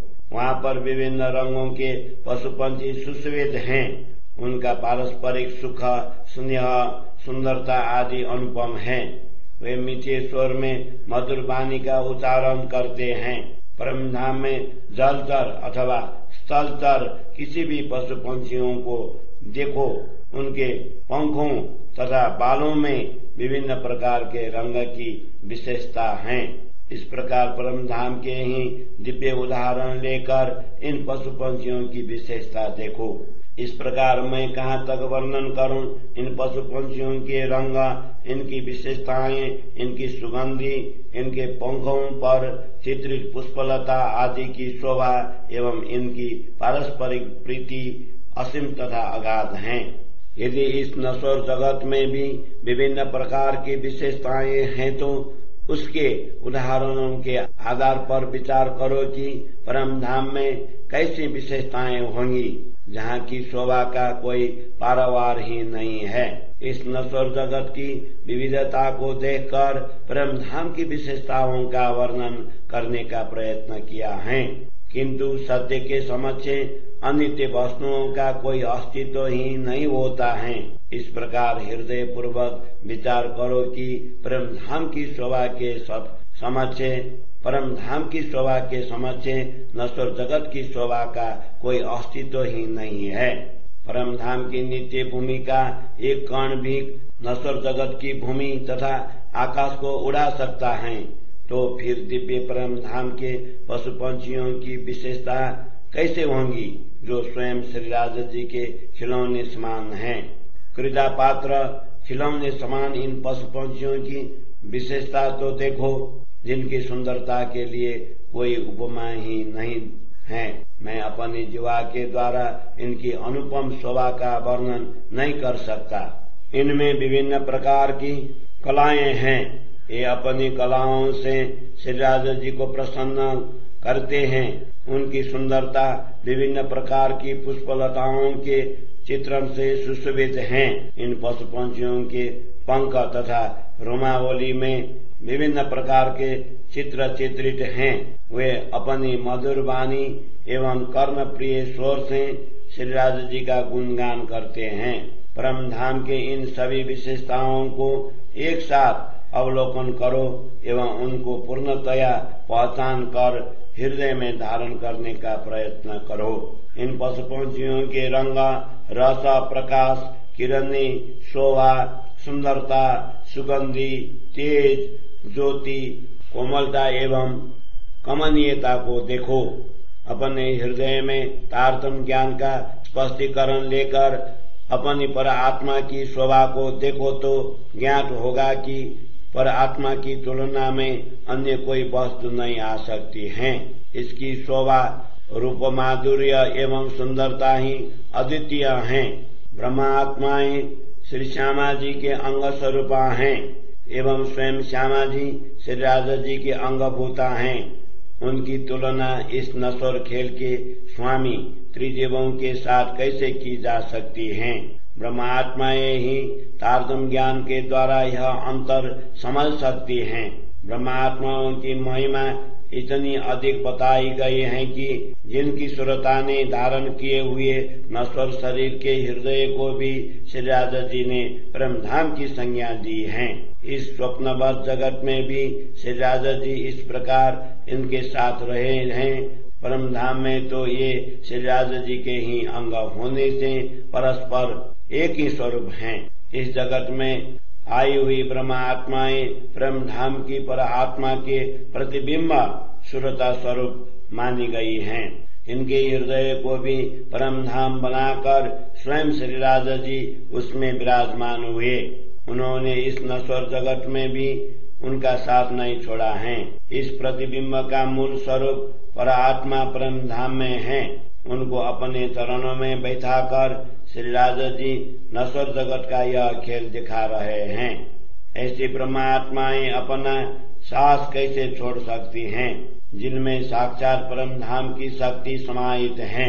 इस नश्वर जगत के जीव भी अपने स्वामी ब्रह्मा, विष्णु, महेश आदि का नाम सुनते ही नरक से छुटकारा प्राप्त करते हैं, तो इन ब्रह्मात्माओं के पास तो अपने स्वामी पूर्ण ब्रह्म परमात्मा का मूल नाम अनादि अक्षरातीत श्री कृष्ण है। स्वयं पर ब्रह्म परमात्मा ने इनके हृदय को परम धाम की संज्ञा दी है। कुरान आदि धर्म ग्रंथ भी इन्हीं ब्रह्म आत्माओं की साक्षी के लिए हैं। स्वयं अक्षरातीत श्री कृष्ण ने प्रकट होकर इन श्री तारतम्य सागर श्री श्रृंगार ग्रंथ को 21वां प्रकरण मुख कमल मुकुट छवि मंगलाचरण को हिंदी सरलार्थ। हे ब्रह्मात्माओं, इस नश्वर जगत में अपने प्रियतम धनी पर ब्रह्म परमात्मा का स्मरण करो। उन्होंने हमें जगत में उतरते हुए क्या मैं तुम्हारा स्वामी नहीं ऐसा कहा। तब ब्रह्मात्माओं ने मूल मिलावा में इस प्रकार कहा, निश्चय ही आप हमारे स्वामी हैं। हे ब्रह्मात्माओं, श्री राजा जी ने तुमने अन्य भी अनेक बातें की। अमूल्य निधि समान उन बातों को मत भूलो। श्री राजा जी का आदेश ही तारतम्य ज्ञान रूपी यह कुंजी ले आए हैं और वही कुरान का ज्ञान भी लेकर आया है। इसी आदेश ने ब्रह्मात्मा को महिमा प्रदान कर संसार के जीवों को अखंड मुक्ति स्थल में स्थान दिलाया है। इसी आदेश के कारण ही सद्गुरु श्री देवचंद्र जी तथा ब्रह्मा आत्माओं का इस जगत में अवतरण हुआ है। श्री राजा जी ने परम धाम में बैठकर अपने आदेश के द्वारा अपनी ब्रह्मा आत्माओं के लिए कुरान का संदेश भेजा और उसे स्पष्ट करने के लिए तारतम्य ज्ञान रूपी कुंजी भेजे हैं। इसके अतिरिक्त श्री राजा जी के आदेश ने और भी महान कार्य किया है। उसने सदगुरु श्री देवचंद्र जी का वेश धारण कर इस जगत में आकर अपने आवेश के द्वारा क्षेर, अक्षर तथा अक्षरातीत, मृतलोक, वैकुंठ, अक्षरधाम तथा परम धाम आदि की पहचान करवाई है। उसने मृतलोक से लेकर परम धाम तक सभी धामों का ज्ञान दिया, जिससे किसी में भी लेश मात्र संशय नहीं रहा। इसलिए हम सभी ब्रह्मात्माएं श्री श्यामा जी के साथ मिलकर श्री राजा जी के हृदय के प्रेम को व्यक्त करने के लिए ब्रह्म ज्ञान स्वरूप तारतम ज्ञान का प्रचार प्रसार करें। इस नश्वर जगत में जितने भी धर्म ग्रंथ हैं, उन सभी की भविष्यवाणी चरितार्थ होने का समय आ गया है। श्री राजा जी के आदेश ने उस धर्म ग्रंथों के गुण रहस्यों को स्पष्ट कर दिया एवं सबको आत्म जागृति का समय बता दिया है। विभिन्न मत मतांतर को मानने वाले लोगों के हृदय के भावों का भी परिवर्तन कर दिया, जिससे वे सभी एक ही पर ब्रह्म परमात्मा को स्पष्ट करने वाले धर्म श्री कृष्ण प्रणामी अथवा चिदानंद संप्रदाय की शरण में आ गए। जिन जीवों ने पर ब्रह्म परमात्मा के प्रति विश्वास व्यक्त किया है, उन सभी को हमने अखंड मुक्ति स्थलों में स्नान दिला दिया है। इन 14 लोकों में आज तक कोई भी अखंड परम धाम के विषय में नहीं जानता था।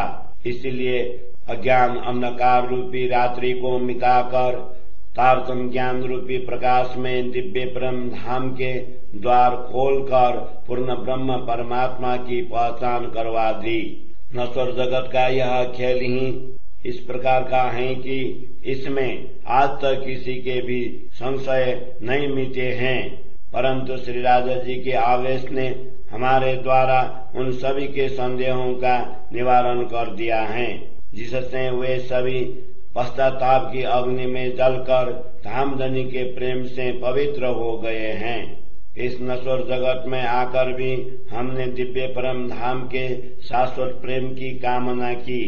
इसीलिए श्री राजा जी ने हमें अपना प्रेम प्रदान कर परम धाम की संपूर्ण संपदाओं का अनुभव करवाया। वस्तुतः श्री राजा जी ने हमें नश्वर जगत का ऐसा खेल दिखाया है, जहाँ पर बैठे हुए हम मूल मिलावा का दर्शन करते हैं। श्री राजा जी द्वारा प्रदत्त तारतम ज्ञान ने हमें इतना समर्थ बनाया कि अब हमसे परम धाम की कोई भी यथार्थता छिपी नहीं रही है। अब हम मृतलोक से लेकर परम धाम के सभी गुण रहस्य स्पष्ट कर सकते हैं। हमें ऐसी पूर्ण पहचान प्रदान की गई है। अब हम इस नश्वर जगत में बैठे हुए भी श्री राजा जी के दिव्य स्वरूप का वर्णन कर रहे हैं, क्योंकि इस स्वप्नबद्ध जगत में भी श्री राजा जी ने हमें एकात्म भाव की पहचान करवा दी है। श्री राजा जी के आदेश में इतनी शक्ति है कि इस स्वप्नबद्ध जगत को भी उसने अखंड कर दिया है। पूर्व से ही रसूल मोहम्मद ने कहा दिया था कि ब्रह्म आत्माएं अंतिम समय में प्रकट होकर सभी जीवों को मुक्ति स्थल का सुख प्रदान करेंगी। तारतम ज्ञान ने हमें इस प्रकार संदेह रहित बना दिया कि अब हमें यहाँ पर बैठे बैठे परम धाम की संपूर्ण शुद्धि प्राप्त हो गई है। वस्तुतः इस जगत में आए बिना ही हमने जगत की संपूर्ण यथार्थता जान ली है। इस तारतम ज्ञान के द्वारा हमें निश्चित ज्ञान हुआ कि हम परम धाम की ब्रह्म आत्माएं हैं और जानबूझकर इस नश्वर जगत का खेल देख रही हैं। इसीलिए यहाँ पर श्री राजा जी के स्वरूप का वर्णन करना क्यों छोड़ें। रसूल मोहम्मद ने भी कुरान में यही कहा है कि ब्रह्म आत्माओं का हृदय परम धाम है। इसलिए श्री राजा जी के परम धाम के अतिरिक्त हमारा अन्य कौन सा स्थान हो सकता है। इसीलिए श्री राजा जी के अखंड स्वरूप का बारंबार वर्णन किया है। श्री राजा जी के आदेश के प्रताप से यह तारतम ज्ञान स्पष्ट करता है कि श्री राजा जी के अतिरिक्त अन्य कुछ भी नहीं है। श्री राजा जी क्षण मात्र में अपने श्रृंगार बदलते हैं एवं नए नए स्वरूप में दर्शन देते हैं। वस्तुतः कोई भी वस्त्र तथा आभूषण उतारे बिना अथवा धारण किए बिना ही वहाँ पर श्रृंगार हो जाता है। इसका विवरण किस प्रकार दिया जाए? वस्तुतः श्री राजा जी के श्रृंगार का वर्णन तभी हो सकता है जब वह पल भर भी स्थिर रहता हो, क्योंकि एक पल के चतुर्थ अंश मात्र में ही वह श्रृंगार विभिन्न स्वरूपों तथा रंगों में दिखाई देता है। श्री राजा जी के इस अनुपम श्रृंगार की और भी विशेषता है कि ब्रह्मात्माएं अपनी इच्छा के अनुरूप श्री राजा जी के नित्य नूतन श्रृंगार का दर्शन करती हैं। इसीलिए इस श्रृंगार का वर्णन किस प्रकार किया जाए? श्री राजा जी के स्वरूप तथा श्रृंगार की शोभा ही ऐसी है कि उसका कोई पारावार नहीं है। इस नश्वर जगत की जीवा के द्वारा उच्चारित शब्दों के द्वारा अखंड परम धाम का वर्णन कैसे संभव होगा? यदि श्री राजा जी प्रदत्त तारतम ज्ञान के द्वारा विचार किया जाए तभी परम धाम की दिव्यता का कुछ रहस्य स्पष्ट हो सकता है। श्री राजा जी द्वारा प्रदत्त तारतम ज्ञान प्राप्त हो एवं श्री राजा जी के आदेश से उस पर विचार कर ले, उस पर विचार करने की शक्ति प्राप्त हो जाए तभी दिव्य परम धाम की आत्मा जागृत होकर श्री राजा जी के तेजोमय स्वरूप का कुछ अनुभव प्राप्त कर सकती है। यह स्वप्न की देह 5 तत्व द्वारा निर्मित है एवं इसके द्वारा धारण किए हुए वस्त्र तथा आभूषण भी इन्हीं तत्वों को संयोग से बने हुए हैं। इसीलिए यह आत्मा परम धाम के दिव्य स्वरूप के वास्तविक परिधान का वर्णन कैसे कर सकती हैं?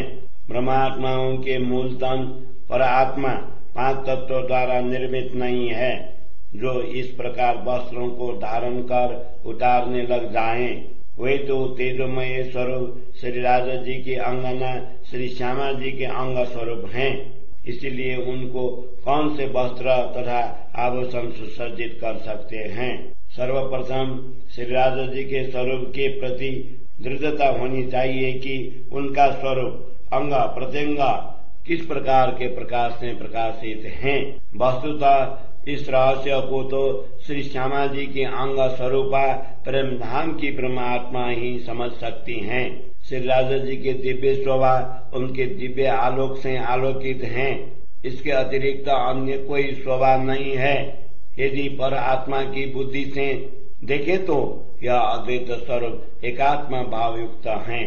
श्री राजा जी के दिव्य स्वरूप की सौम्यता एवं मृदुलता ऐसे अनुपम है कि नश्वर जगत के शरीर की जीवा के द्वारा इन अखंड परम धाम के स्वामी के प्रकाशमय स्वरूप का वर्णन ही नहीं हो सकता है। श्री राजा जी के दिव्य स्वरूप में जैसी सुकोमलता है वैसे ही अप्रतिम सुंदरता भी है।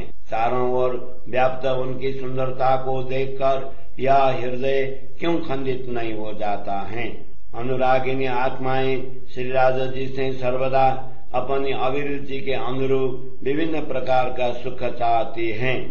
इसीलिए वे श्री राजा जी के विभिन्न स्वरूप के दर्शन कर नित्य नूतन आनंद प्राप्त करती हैं। इन 12,000 ब्रह्मात्माओं के हृदय में प्रतिपल श्री राजा जी के नूतन स्वरूप के दर्शन की चाहना बनी रहती है एवं स्वयं श्री राजा जी भी इन ब्रह्मात्माओं की इच्छा अनुसार अपने स्वरूप का दर्शन देकर उन्हें आनंदित करते हैं। ब्रह्मात्माओं के हृदय में एकात्मा भाव है, इसलिए उनके हृदय में प्रेम की नित्य नूतन तरंगे प्रकट होती हैं। जब वे बारंबार प्रेम का प्याला पीती हैं तो उसकी तरंगे परस्पर द्वंद्व करती हुई दिखाई देती हैं। परम नाम के इस गूढ़ रहस्य को ब्रह्मात्माओं के अतिरिक्त अन्य कोई नहीं जानता है। ब्रह्मात्माओं में भी वे ही जान सकती हैं जिनको जागृति की सुगंधि प्राप्त हो गई हो। परम नाम में विद्यमान जितने भी पशु पंछी रत्न वन आदि की शोभा एवं सुंदरता हैं, उनकी सुमधुर वाणी सुकोमलता सुगंधि तथा विभिन्न रंग के प्रकाश को ब्रह्म आत्माएं ही जानती हैं। मैंने परम धाम के एक पुष्प की सुकोमलता को ब्रह्मात्माओं के तन के साथ तुलना की तो मुझे ज्ञात हुआ कि उन पुष्पों की संगति ब्रह्मात्माओं के अंगों के साथ कैसे हो सकती है, क्योंकि उनकी संगति तो श्री राजा जी के अंगों के साथ सदा सर्वदा बनी हुई है। दिव्य परम धाम के स्वामी श्री राजा जी एवं ब्रह्मात्माओं के खिलौने समान इन वस्तुओं में कैसे समानता हो सकती है। इस नश्वर जगत के जीव इन दोनों का स्पष्ट अंतर पर कैसे विचार कर सकते हैं।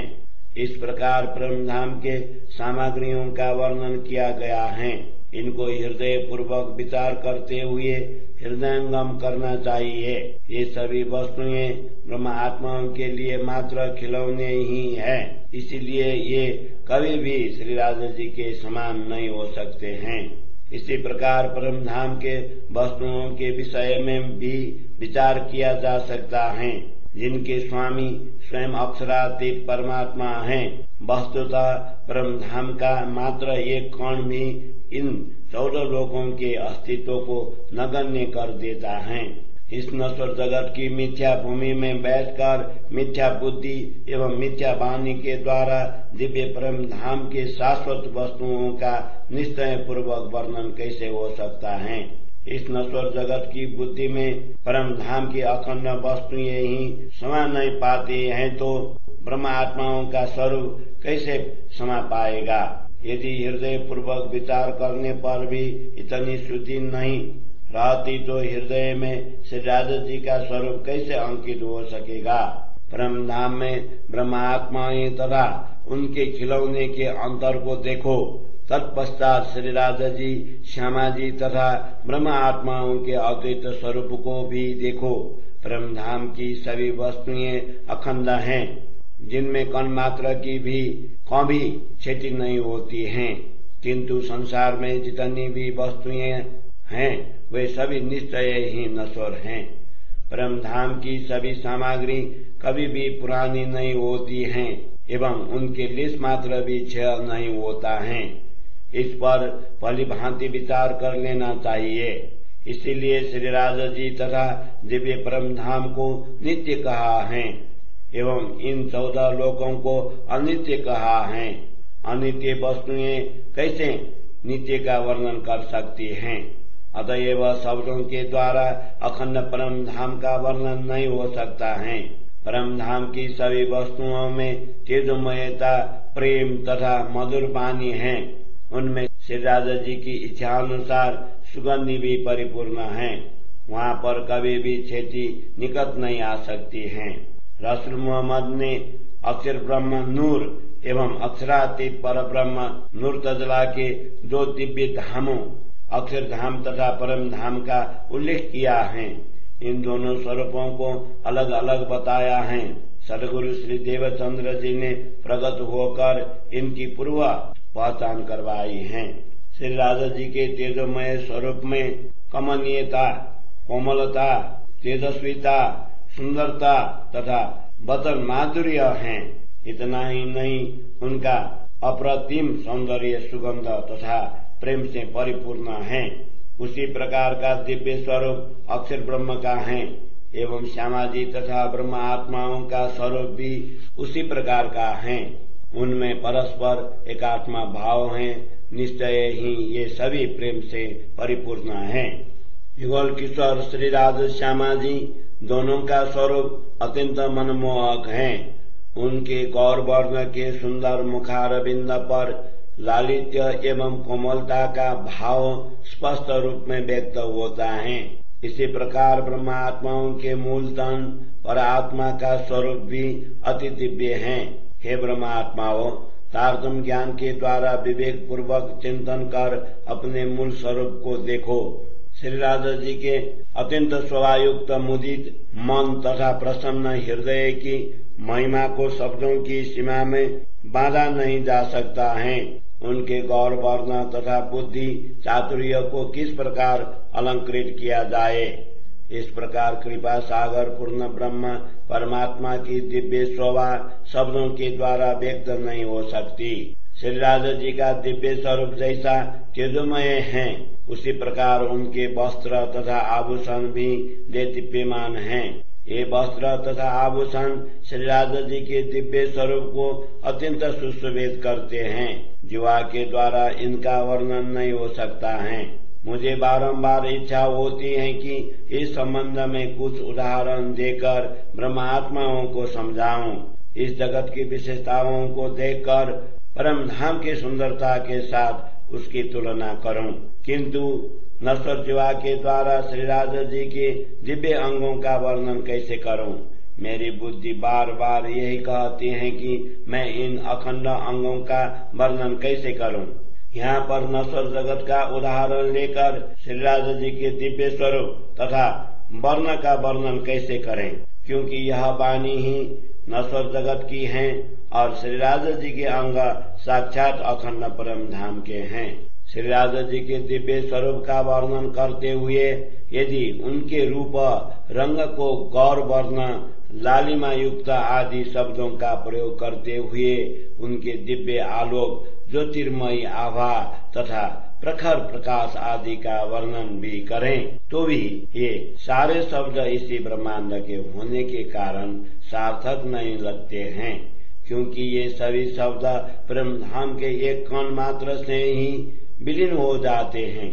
श्री राजा जी के अंगों का वर्णन करते हुए मैं उनके गौर वर्ण की बात करता हूँ, तो वह गौर वर्ण परम धाम का समझना चाहिए। इसी प्रकार उनकी अद्भुत शोभा तथा अनुपम छवि का वर्णन भी परम धाम का ही समझना चाहिए, क्योंकि परम धाम की ब्रह्म आत्माएं ही श्री राजा जी के अंगों की सुंदरता जान सकती हैं, अथवा जो आत्माएं नश्वर जगत में भी जागृत हो गई हैं वे ही इन अंगों के साथ एक रस होकर इनके विषय में जान सकती हैं। यदि आत्मा को जागृत कर देखें तो श्री राजा जी के दिव्य स्वरूप का वर्णन नहीं हो सकता है। यदि मौन रह जाए तो ब्रह्मा आत्माएं इस स्वरूप का अनुभव कैसे कर पाएंगी? हे ब्रह्मात्माओं, सुनो, मैंने हृदय पूर्वक विचार करके देखा और निश्चय किया कि नश्वर जगत की उपमा देकर भी परम धाम का वर्णन अवश्य कर लेना चाहिए, जिससे तुम तारतम ज्ञान के द्वारा हृदय को प्रकाशित कर इस पर विचार कर सको। श्री राजा जी के स्वरूप का वर्णन करते हुए मैंने उनके चरण कमल की सुकोमलता, परम धाम के रत्नों की ज्योति, उनका रंग तथा पशु पंछी के मीठे शोर एवं मीठी वाणी का वर्णन यही की भांति किया है। इसी प्रकार पशु पंछियों तथा पुष्पों में भी विभिन्न प्रकार की सुगंधि का उल्लेख किया है। साथ ही पशु पंछियों की विभिन्न प्रकार की शोभा एवं उनके पंखों की सुकोमलता का भी वर्णन किया है। इस नश्वर जगत में कमल का फूल, रेशमी वस्त्र आदि को सुकोमल कहा जाता है। इसी प्रकार फूल, इत्र तथा सुगंधित द्रव्य को सुगंध युक्त कहा जाता है एवं हीरा तथा अन्य रत्नों को ज्योतिर्मय कहा जाता है। इस जगत में विचरण करने वाले पशुओं तथा पंछियों की प्रीति को तो देखो, वे किसी प्रकार का दूसरे की बिना नहीं रह सकते हैं। उनमें से किसी एक के चले जाने पर दूसरा भी क्षण भर में ही मर जाता है। परम धाम में छोटे बड़े विभिन्न रंग के पशु पंछी भी मानो उनका शरीर स्वर्णमय हो इस प्रकार प्रतीत होता है। उनके शरीर में विभिन्न प्रकार की चित्रकारी बूटियां, कंगूरे आदि चित्रित हैं। इस प्रकार कितनी ही विशेषताओं का वर्णन करें, परम धाम की शोभा अपरंपार है। इसलिए वहाँ की दिव्य शोभा एवं संसार की अपूर्णता स्पष्टीकरण हृदयंगम कर इस स्वप्नवर जगत को त्याग दें। इसलिए वहाँ की दिव्य शोभा एवं संसार की अपूर्णता का स्पष्टीकरण हृदयंगम कर इस स्वप्नवर जगत को त्याग दें। अब इस संसार के पशु पंछियों की सुंदरता को देखकर परम धाम के पशु पंछियों की सुंदरता के विषय में विचार करो। वहाँ पर विभिन्न रंगों के पशु पंछी सुशोभित हैं। उनका पारस्परिक सुख, स्नेह, सुंदरता आदि अनुपम है। वे मीठे स्वर में मधुर वाणी का उच्चारण करते हैं। परम धाम में जलचर अथवा स्थलचर किसी भी पशु पंछियों को देखो, उनके पंखों तथा बालों में विभिन्न प्रकार के रंग की विशेषता है। इस प्रकार परम धाम के ही दिव्य उदाहरण लेकर इन पशु पंछियों की विशेषता देखो। इस प्रकार मैं कहाँ तक वर्णन करूं इन पशु पंछियों के रंग, इनकी विशेषताएं, इनकी सुगंधि, इनके पंखों पर चित्रित पुष्पलता आदि की शोभा एवं इनकी पारस्परिक प्रीति असीम तथा अगाध हैं। यदि इस नश्वर जगत में भी विभिन्न प्रकार की विशेषताएं हैं तो उसके उदाहरणों के आधार पर विचार करो कि परम धाम में कैसी विशेषताएं होंगी, जहाँ की शोभा का कोई पारावार ही नहीं है। इस नश्वर जगत की विविधता को देखकर परम धाम की विशेषताओं का वर्णन करने का प्रयत्न किया है, किंतु सत्य के समक्ष अनित्य वस्तुओं का कोई अस्तित्व ही नहीं होता है। इस प्रकार हृदय पूर्वक विचार करो कि परम धाम की शोभा के समक्ष नश्वर जगत की शोभा का कोई अस्तित्व ही नहीं है। परम धाम की नित्य भूमि का एक कण भी नश्वर जगत की भूमि तथा आकाश को उड़ा सकता है, तो फिर दिव्य परम धाम के पशु पंछियों की विशेषता कैसे होंगी, जो स्वयं श्री राजा जी के खिलौने समान हैं। क्रीड़ा पात्र खिलौने समान इन पशु पंछियों की विशेषता तो देखो, जिनकी सुंदरता के लिए कोई उपमा ही नहीं है। मैं अपनी जीवा के द्वारा इनकी अनुपम शोभा का वर्णन नहीं कर सकता। इनमें विभिन्न प्रकार की कलाएं हैं। ये अपनी कलाओं से श्री राजा जी को प्रसन्न करते हैं। उनकी सुंदरता विभिन्न प्रकार की पुष्पलताओं के चित्रण से सुशोभित हैं। इन पशु पंछियों के पंख तथा रोमावली में विभिन्न प्रकार के चित्र चित्रित हैं। वे अपनी मधुर वाणी एवं कर्ण प्रिय स्वर से श्री राजा जी का गुणगान करते हैं। परम धाम के इन सभी विशेषताओं को एक साथ अवलोकन करो एवं उनको पूर्णतया पहचान कर हृदय में धारण करने का प्रयत्न करो। इन पशु पंछियों के रंग, रस, प्रकाश, किरणी, शोभा, सुंदरता, सुगंधि, तेज, ज्योति, कोमलता एवं कमनीयता को देखो। अपने हृदय में तारतम्य ज्ञान का स्पष्टीकरण लेकर अपनी पर आत्मा की शोभा को देखो तो ज्ञात होगा कि पर आत्मा की तुलना में अन्य कोई वस्तु नहीं आ सकती है। इसकी शोभा, रूप, माधुर्य एवं सुंदरता ही अद्वितीय हैं। ब्रह्मा आत्माएं श्री श्यामा जी के अंग स्वरूपा हैं एवं स्वयं श्यामा जी श्री राजा जी के अंगभूता हैं।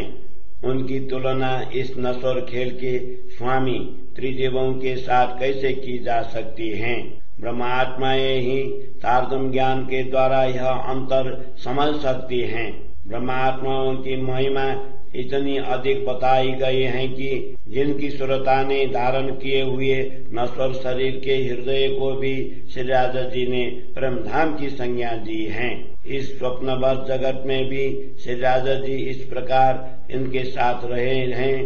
परम धाम में तो ये श्री राजा जी के ही अंग होने से परस्पर एक ही स्वरूप हैं। इस जगत में आई हुई ब्रह्मा आत्माएं परम धाम की पर आत्मा के प्रतिबिंब सुरता स्वरूप मानी गई हैं। इनके हृदय को भी परम धाम बनाकर स्वयं श्री राजा जी उसमें विराजमान हुए। उन्होंने इस नश्वर जगत में भी उनका साथ नहीं छोड़ा है। इस प्रतिबिंब का मूल स्वरूप पर आत्मा परम धाम में है। उनको अपने चरणों में बैठाकर श्री राजा जी नश्वर जगत का यह खेल दिखा रहे हैं। ऐसी ब्रह्मात्माएं अपना सास कैसे छोड़ सकती हैं, जिनमें साक्षात परम धाम की शक्ति समाहित है। इस नश्वर जगत के जीव भी अपने स्वामी ब्रह्मा, विष्णु, महेश आदि का नाम सुनते ही नरक से छुटकारा प्राप्त करते हैं, तो इन ब्रह्मा आत्माओं के पास तो अपने स्वामी पूर्ण ब्रह्म परमात्मा का मूल नाम अनादि अक्षरातीत श्री कृष्ण है। स्वयं पर ब्रह्म परमात्मा ने इनके हृदय को परम धाम की संज्ञा दी है।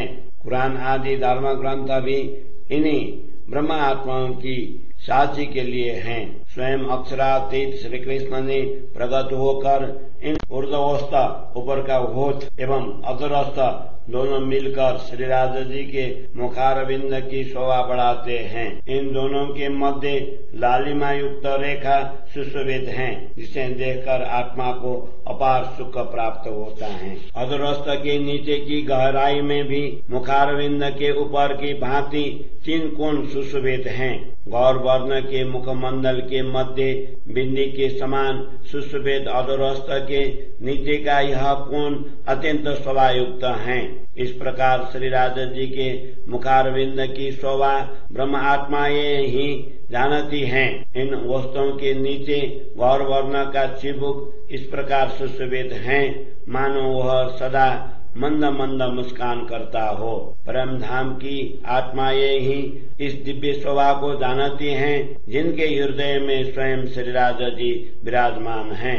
इस स्वप्नबद्ध जगत की जीवा के द्वारा मैंने श्री राधा जी के मुखमंडल की शोभा के रंगों का वर्णन किया है, किंतु इस सुंदर छवि का वर्णन कैसे किया जाए। श्री राधा जी के मुखारविंद की शोभा का वर्णन करते हुए यह हृदय खंडसा क्यों नहीं होता है। मैं पुनः चिबुक से वर्णन आरंभ करता हूँ, जिसके श्री राधा जी के मुखारविंद की ओर अधिक शुद्धि हो जाए। जिन ब्रह्म आत्माओं के हृदय में परम धाम की जागृत बुद्धि है, वे ही श्री राधा जी के इन मनोहर मुखारविंद का दर्शन कर सकती हैं। श्री राधा जी के मुखमंडल में गौर वर्ण का चिबुक सुशोभित है, उसके ऊपर लालिमा युक्त बिंदी है। चिबुक एवं अधर के मध्य की गहराई पर एक समान 4 पुष्पदल सुशोभित हैं। अधरस्थ के नीचे की गहराई की 2 पंखुड़ियां गौर वर्ण की हैं, तो उसके ऊपर की 2 पंखुड़ियां लालिमा युक्त हैं। इन दोनों वस्त्र परस्पर जुड़ जाते हैं, तो जब दोनों वस्त्र परस्पर जुड़ जाते हैं तो ऊपर तथा नीचे दोनों ओर की पंखुड़ियां गहराई पर एक समान प्रतीत होती हैं। दोनों वस्तुओं की लालिमा युक्त जोड़ी सुशोभित हो रही हैं। उनके ऊपर की 2 पंखुड़ियां हरे रंग की पंखुड़ियां की भांति जरा सा मुड़ी हुई दिखाई देती हैं। श्री राधा जी की दंतावली की शोभा तथा रंगों का वर्णन जीवा के द्वारा नहीं हो सकता है। मुस्कुराते समय मुखारविंद में दांतों की शोभा स्पष्ट दिखाई देती है। उनका वर्णन कैसे किया जाए। रसना के रंग का वर्णन कैसे करूं, जिससे श्री राधा जी रसमयी वाणी बोलती हैं। वे इसी रसना से प्रेम धाम के संपूर्ण रसों का आस्वादन करते हैं। यह नश्वर जीवा इसकी शोभा का वर्णन नहीं कर सकती हैं। श्री राधा जी की यह रसना प्रेम धाम के संपूर्ण रसों का आस्वादन करते हैं एवं रसीली वाणी का उच्चारण करती हैं। इससे विनिश्रित मात्र एक शब्द को भी यदि ब्रह्म आत्माएं सुनती हैं, तो उससे उनको अखंड सुख का अनुभव होता है। श्री राधा जी जब दोनों वस्तुओं को थोड़ा सा खोलते हैं, तब दंतावली से लालिमा युक्त उज्जवल आभा झलकती हैं। उस समय 2 पुष्पदल की भांति दोनों लाल वस्त्र नित्य प्रति मुस्कुराते हुए प्रतीत होते हैं। उज्जवल दंतावली दर्पण की भांति सुशोभित हैं। उनके अंदर जीवा की शोभा अनुपम है। दंतावली की सुकोमलता को देखकर ब्रह्म आत्माओं को अपार सुख का अनुभव होता है।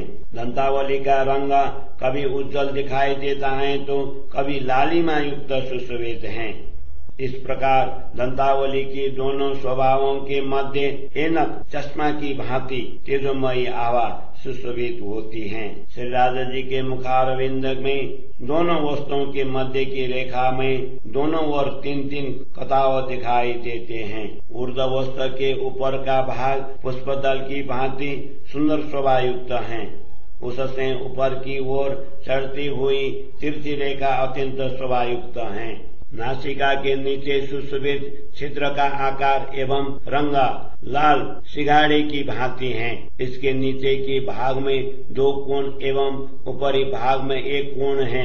ये दोनों पुष्पदल लालिमा युक्त हैं। इनका कटाव भी विशेष शोभायमान है। दोनों कोनों के ऊपर का कोण श्वेत सिगाड़े की भांति शोभायुक्त है। उसके ऊपर 2 पुष्पदल गोलाकार दिखाई देते हैं एवं मध्य में दोनों छिद्र सुशोभित हैं। इस सिगाड़े के फूल का सा आकार लिए नासिका का ऊपर का भाग ललाट के नीचे के भाग से मिलता है। वहाँ पर मध्य में अत्यंत शोभायुक्त कोण सुशोभित हैं। इस नासिका के ऊपर से लेकर ललाट तक तिलक की 2 रेखाएं हैं। ये छिन्न मात्र में अनेकों रंगों में दिखाई देती हैं। श्री राधा जी के दोनों नेत्र कमल के फूल के भांति तिरछे हैं। उनके दोनों कोण अत्यंत शोभायुक्त हैं। जब वे दोनों पलकों को खोलते हैं तो ऐसा प्रतीत होता है जैसे 2 कमल विकसित खिल हो रहे हो। नासिका के मूल से ही ये दोनों नेत्र कमल के पुष्प की भांति अद्भुत एवं सुंदर दिखाई देते हैं। इनमें श्याम तथा श्वेत वर्ण के साथ साथ लालिमा भी झलकती है। परम धाम के इन अंगों की शोभा का वर्णन कैसे किया जाए। इन दोनों नेत्र कमलों से विभिन्न रंगों की आभा झलकती है। ये दोनों तिरछे तथा चढ़ते हुए कटावों की भांति सुशोभित श्री राधा जी के भांति सुशोभित हैं। श्री राधा जी के दोनों नेत्र कृपा से परिपूर्ण हैं। इनसे प्रतिपल प्रकाश की वर्षा, इससे प्रतिपल प्रकाश की वर्षा होती है। श्री राधा जी अपने सरल स्वभाव के अनुरूप इन नेत्र कमलों से प्रेम का सिंचन करते हैं। श्री राधा जी के लालिमा युक्त कपोलों के चारों ओर गौर वर्ण सुशोभित हैं। दोनों कपोलों के मध्य में गौर वर्ण की नासिका शोभायुक्त दिखाई देती हैं। इन नेत्र कमल की श्यामल वर्ण की पलकें बंकिम प्रकृति के साथ तेजोमय शोभायुक्त हैं। इन दोनों नेत्र कमलों के चारों कोनों में 2 कोण ऊपर की ओर चढ़ते हुए तिरछे हैं एवं 2 नीचे की ओर हैं। अंततः श्यामल वर्ण वाली ये पंखुड़ियां कहीं अधिक तिरछी हैं तो कहीं एक समान हैं। इन नेत्रों के ऊपर उज्जवल ललाट सुशोभित हैं जो श्यामल कुंतल के किनार तक व्याप्त हैं। इस ललाट के मध्य में तिलक की 2 रेखाएं सुशोभित हैं। इनकी अपार शोभा का वर्णन नहीं हो सकता है। चिबुक के दोनों ओर की रेखाएं श्रवण अंगों तक पहुंचती हैं। ये श्रवण अंग अत्यंत गौर वर्ण के हैं। उनकी शोभा को देखकर वर्णन करने के लिए जीवा के पास कोई नयन ही नहीं है। गौर वर्ण की दोनों कपोलों पर श्रवण अंगों में सुशोभित लाल माणिक्य तथा मोती की आभा प्रतिबिंबित होती है। श्रवण अंग की अनुपम शोभा का वर्णन भी जीवा के द्वारा नहीं हो सकता है। श्रवण अंगों के पीछे श्यामल केशों की रेखा ग्रीवा तक पहुंची है। मध्य का भाग अत्यंत उज्जवल शोभायुक्त है। इस प्रकार इस नश्वर जगत की बुद्धि तथा वाणी के द्वारा श्री राधा जी के मुखमंडल की शोभा का वर्णन कैसे करें। श्री राधा जी के सिर पर 5 नामक रत्न का सुंदर मुकुट सुशोभित है। उसमें विभिन्न रंगों की रत्न जड़ायमान हैं। 10 दिशाओं में उनके अलग अलग रंग प्रतिभासित होते हैं एवं एक दूसरे से अधिक विशेष लगते हैं। मूलतः यह मुकुट 5 नामक एक ही रत्न का है, किंतु उसमें भिन्न भिन्न 10 रंग सुशोभित हैं। इस प्रकार प्रत्येक दिशा में 10-10 रंग सुशोभित हैं। परम धाम के इन रत्नों की शोभा का वर्णन कैसे करें। स्वयं श्री राधा जी के सिर पर सुशोभित मुकुट की शोभा का वर्णन करना है। उसकी दिव्य शोभा शब्दों की सीमा में निबद्ध नहीं हो सकती है। नश्वर जीवा के द्वारा अनुपम शोभा युक्त मुकुट का वर्णन कैसे करूं। इस दिव्य मुकुट में एक ओर 10 रंग सुशोभित हैं तो दूसरे ओर भी 10 ही रंग सुशोभित हैं। प्रत्येक रंग से अनेक किरणें निकलती हैं एवं एक एक किरण से अनेक तरंगे उठती हैं। इस मुकुट की सुंदर छवि का वर्णन कैसे करें। प्रत्येक दिशा में इसकी शोभा अनेक गुना बढ़ जाती है। बार बार यह शोभा देखने पर ऐसा प्रतीत होता है कि दूसरी शोभा से यह अधिक विशेष है। इस मुकुट में मूलतः रत्नों की 4 पंक्तियां डोरियां हैं। एक एक पंक्ति में 10-10 रंग की रत्न सुशोभित हैं। ललाट पर मस्तक के चारों ओर सुशोभित इन पंक्तियों की शोभा अपरंपार है। इस मुकुट में नीचे से सर्वप्रथम एक रत्न पंक्ति डोरी है, उस पर 10 रंग की कांगरी सुशोभित हैं। उस डोरी के ऊपर पुष्पलताएं सुशोभित हैं। मैं उसका वर्णन करता हूँ, तुम उसे हृदय पूर्वक सुनो। इसके ऊपर जो डोरी सुशोभित हैं, उस पर भी अन्यतम शोभा युक्त पुष्पलता की चित्रकारी हैं। उनके ऊपर डोरी एवं कांगरी सुशोभित हैं। उसे देखकर ऐसा लगता है मानो दूसरे से यह अधिक सुंदर है। इस प्रकार चारों डोरी के रंगों का वर्णन हुआ। 2 कांगरी में 10 रंगों की आभा झलकती है। उनके मध्य में स्थित 2 लताओं में तो अनेक रंगों की आभा है, उनकी गणना ही नहीं हो सकती है। कांगरी की 2 पंक्तियों की रंगों का विवरण इस प्रकार है। त्रिकोण आकार की इस कांगरी में सर्वप्रथम 4 रत्नों की पंक्ति है। उसके ऊपर क्रमशः उत्तरोत्तर 3, 2 एवं 1 रत्न सुशोभित हैं। इस प्रकार चतुर आत्माएं इन 10 रंगों की शोभा भली भांति जान सकती हैं। इन 10 रंगों की 10 रत्नों का रंग इस प्रकार है। सबसे ऊपर 1 रंग का 1 रत्न है।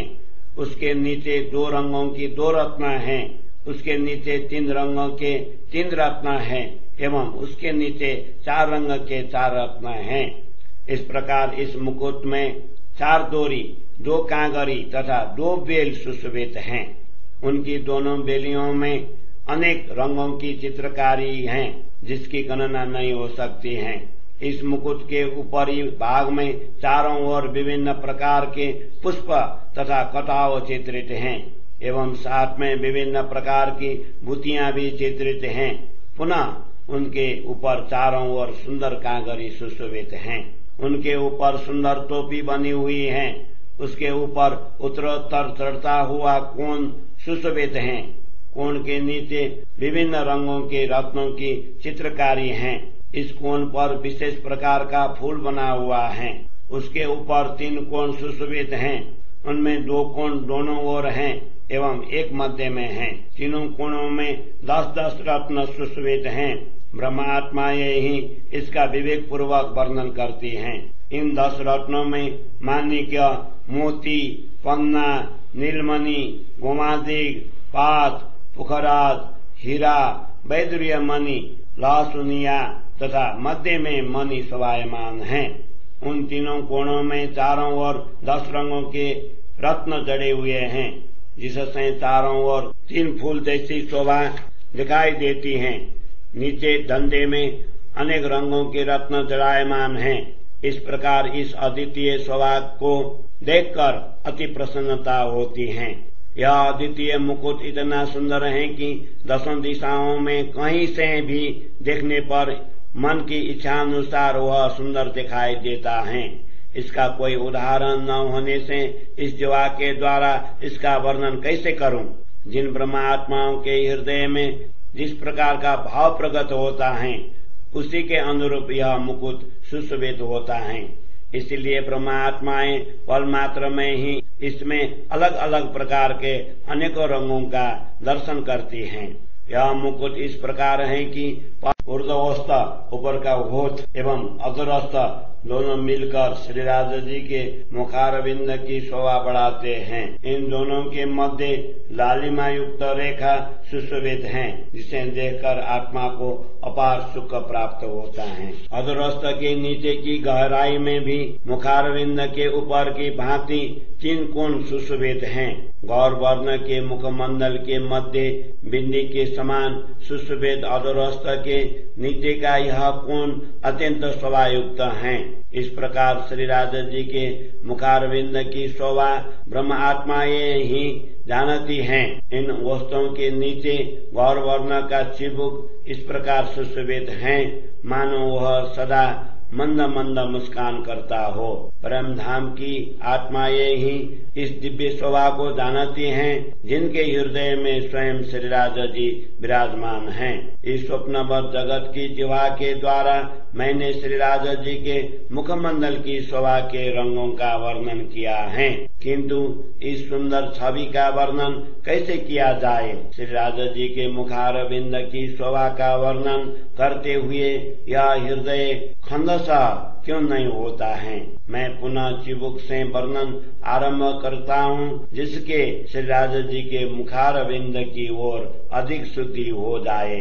जिन ब्रह्म आत्माओं के हृदय में परम धाम की जागृत बुद्धि है, वे ही श्री राजा जी के इन मनोहर मुखारविंद का दर्शन कर सकती हैं।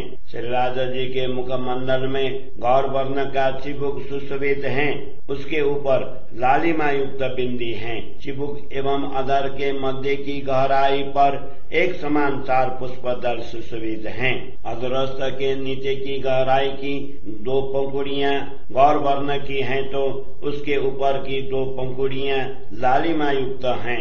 इन दोनों वस्त्र परस्पर जुड़ जाते हैं, तो जब दोनों वस्त्र परस्पर जुड़ जाते हैं तो ऊपर तथा नीचे दोनों ओर की पंखुड़ियां गहराई पर एक समान प्रतीत होती हैं। दोनों वस्तुओं की लालिमा युक्त जोड़ी सुशोभित हो रही हैं। उनके ऊपर की 2 पंखुड़ियां हरे रंग की पंखुड़ियां की भांति जरा सा मुड़ी हुई दिखाई देती हैं। श्री राजा जी की दंतावली की शोभा तथा रंगों का वर्णन जीवा के द्वारा नहीं हो सकता है। मुस्कुराते समय मुखारविंद में दांतों की शोभा स्पष्ट दिखाई देती है।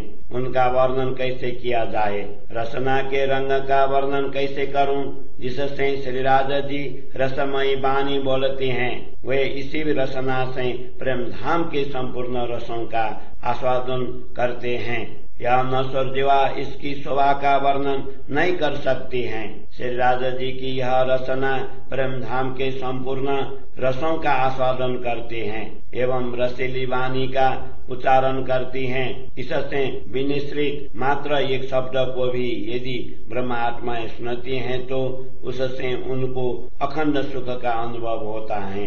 श्री राजा जी जब दोनों वस्तुओं को थोड़ा सा खोलते हैं, तब दंतावली से लालिमा युक्त उज्जवल आभा झलकती हैं। उस समय 2 पुष्पदल की भांति दोनों लाल वस्त्र नित्य प्रति मुस्कुराते हुए प्रतीत होते हैं। उज्जवल दंतावली दर्पण की भांति सुशोभित हैं। उनके अंदर जीवा की शोभा अनुपम है। दंतावली की सुकोमलता को देखकर ब्रह्म आत्माओं को अपार सुख का अनुभव होता है। दंतावली का रंग कभी उज्जवल दिखाई देता है, तो कभी लालिमा युक्त सुशोभित है। इस प्रकार दंतावली की दोनों स्वभावों के मध्य ऐनक चश्मा की भांति तेजोमयी आभा सुशोभित होती हैं। श्री राजा जी के मुखारविंद में दोनों वस्तुओं के मध्य की रेखा में दोनों ओर 3-3 कताव दिखाई देते हैं। ऊर्ध्व वस्त्र के ऊपर का भाग पुष्पदल की भांति सुंदर शोभा युक्त है। उससे ऊपर की ओर चढ़ती हुई तिरछी रेखा अत्यंत शोभा युक्त है। नासिका के नीचे सुशोभित छिद्र का आकार एवं रंग लाल सिगाड़े की भांति है। इसके नीचे के भाग में 2 कोण एवं ऊपरी भाग में 1 कोण है। ये दोनों पुष्पदल लालिमा युक्त हैं। इनका कटाव भी विशेष शोभायमान है। दोनों कोणों के ऊपर का कोण श्वेत सिगाड़े की भांति शोभायुक्त है। उसके ऊपर 2 पुष्पदल गोलाकार दिखाई देते हैं एवं मध्य में दोनों छिद्र सुशोभित हैं। इस सिगाड़े के फूल का सा आकार लिए नासिका का ऊपर का भाग ललाट के नीचे के भाग से मिलता है। वहाँ पर मध्य में अत्यंत शोभायुक्त कोण सुशोभित हैं।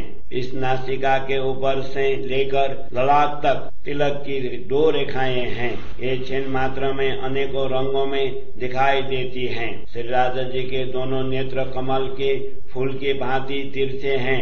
उनके दोनों कोण अत्यंत शोभायुक्त हैं। जब वे दोनों पलकों को खोलते हैं तो ऐसा प्रतीत होता है जैसे 2 कमल विकसित खिल हो रहे हो। नासिका के मूल से ही ये दोनों नेत्र कमल के पुष्प की भांति अद्भुत एवं सुंदर दिखाई देते हैं। इनमें श्याम तथा श्वेत वर्ण के साथ साथ लालिमा भी झलकती है। परम धाम के इन अंगों की शोभा का वर्णन कैसे किया जाए। इन दोनों नेत्र कमलों से विभिन्न रंगों की आभा झलकती है। ये दोनों तिरछे तथा चढ़ते हुए कथाओं की भांति सुशोभित श्री राधा जी के भांति सुशोभित हैं। श्री राधा जी के दोनों नेत्र कृपा से परिपूर्ण हैं। इनसे प्रतिपल प्रकाश की वर्षा, इससे प्रतिपल प्रकाश की वर्षा होती है। श्री राधा जी अपने सरल स्वभाव के अनुरूप इन नेत्र कमलों से प्रेम का सिंचन करते हैं। श्री राधा जी के लालिमा युक्त कपोलों के चारों ओर गौर वर्ण सुशोभित हैं। दोनों कपोलों के मध्य में गौर वर्ण की नासिका शोभा युक्त दिखाई देती हैं। इन नेत्र कमल की श्यामल वर्ण की पलकें बंकिम प्रकृति के साथ तेजोमय शोभा युक्त हैं। इन दोनों नेत्र कमलों के चारों कोनों में 2 कोण ऊपर की ओर चढ़ते हुए तिरछे हैं एवं 2 नीचे की ओर हैं। अंततः श्यामल वर्ण वाली ये पंखुड़ियां कहीं अधिक तिरछी हैं तो कहीं एक समान हैं। इन नेत्रों के ऊपर उज्जवल ललाट सुशोभित हैं जो श्यामल कुंतल के किनार तक व्याप्त हैं। इस ललाट के मध्य में तिलक की 2 रेखाएं सुशोभित हैं। इनकी अपार शोभा का वर्णन नहीं हो सकता है। चिबुक के दोनों ओर की रेखाएं श्रवण अंगों तक पहुंचती हैं। ये श्रवण अंग अत्यंत गौर वर्ण के हैं। उनकी शोभा को देखकर वर्णन करने के लिए युवा के पास कोई नयन ही नहीं है। गौर वर्ण की दोनों कपोलों पर श्रवण अंगों में सुशोभित लाल माणिक्य तथा मोती की आभा प्रतिबिंबित होती है। श्रवण अंग की अनुपम शोभा का वर्णन भी युवा के द्वारा नहीं हो सकता है। श्रवण अंगों के पीछे श्यामल केशों की रेखा ग्रीवा तक पहुंची है। मध्य का भाग अत्यंत उज्जवल शोभा युक्त है। इस प्रकार इस नश्वर जगत की बुद्धि तथा वाणी के द्वारा श्री राधा जी के मुखमंडल की शोभा का वर्णन कैसे करें। श्री राधा जी के सिर पर 5 नामक रत्न का सुंदर मुकुट सुशोभित है। उसमें विभिन्न रंगों की रत्न जड़ायमान हैं। 10 दिशाओं में उनके अलग अलग रंग प्रतिभासित होते हैं एवं एक दूसरे से अधिक विशेष लगते हैं। मूलतः यह मुकुट 5 नामक एक ही रत्न का है, किंतु उसमें भिन्न भिन्न 10 रंग सुशोभित हैं। इस प्रकार प्रत्येक दिशा में 10-10 रंग सुशोभित हैं। परम धाम के इन रत्नों की शोभा का वर्णन कैसे करें। स्वयं श्री राधा जी के सिर पर सुशोभित मुकुट की शोभा का वर्णन करना है।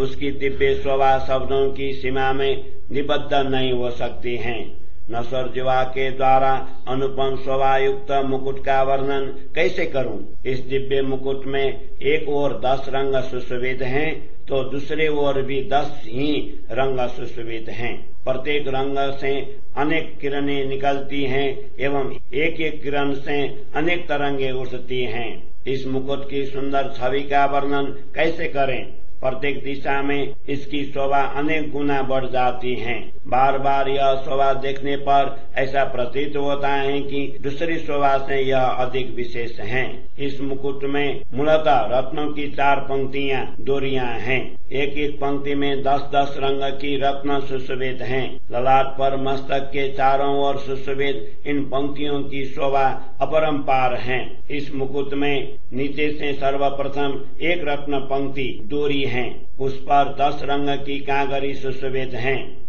उस डोरी के ऊपर पुष्पलताएं सुशोभित हैं। मैं उसका वर्णन करता हूँ, तुम उसे हृदय पूर्वक सुनो। इसके ऊपर जो डोरी सुशोभित है उस पर भी अन्यतम शोभा युक्त पुष्पलता की चित्रकारी है। उनके ऊपर डोरी एवं कांगरी सुशोभित हैं। उसे देखकर ऐसा लगता है मानो दूसरे से यह अधिक सुंदर है। इस प्रकार चारों डोरी के रंगों का वर्णन हुआ। 2 कांगरी में 10 रंगों की आभा झलकती है। उनके मध्य में स्थित 2 लताओं में तो अनेक रंगों की आभा है। उनकी गणना ही नहीं हो सकती है। कांगरी की 2 पंक्तियों की रंगों का विवरण इस प्रकार है। त्रिकोण आकार की इस कांगरी में सर्वप्रथम 4 रत्नों की पंक्ति है। उसके ऊपर क्रमशः उत्तरोत्तर 3, 2 एवं 1 रत्न सुशोभित हैं। इस प्रकार चतुर आत्माएं इन 10 रंगों की शोभा भली भांति जान सकती हैं। इन 10 रंगों की 10 रत्नों का रंग इस प्रकार है।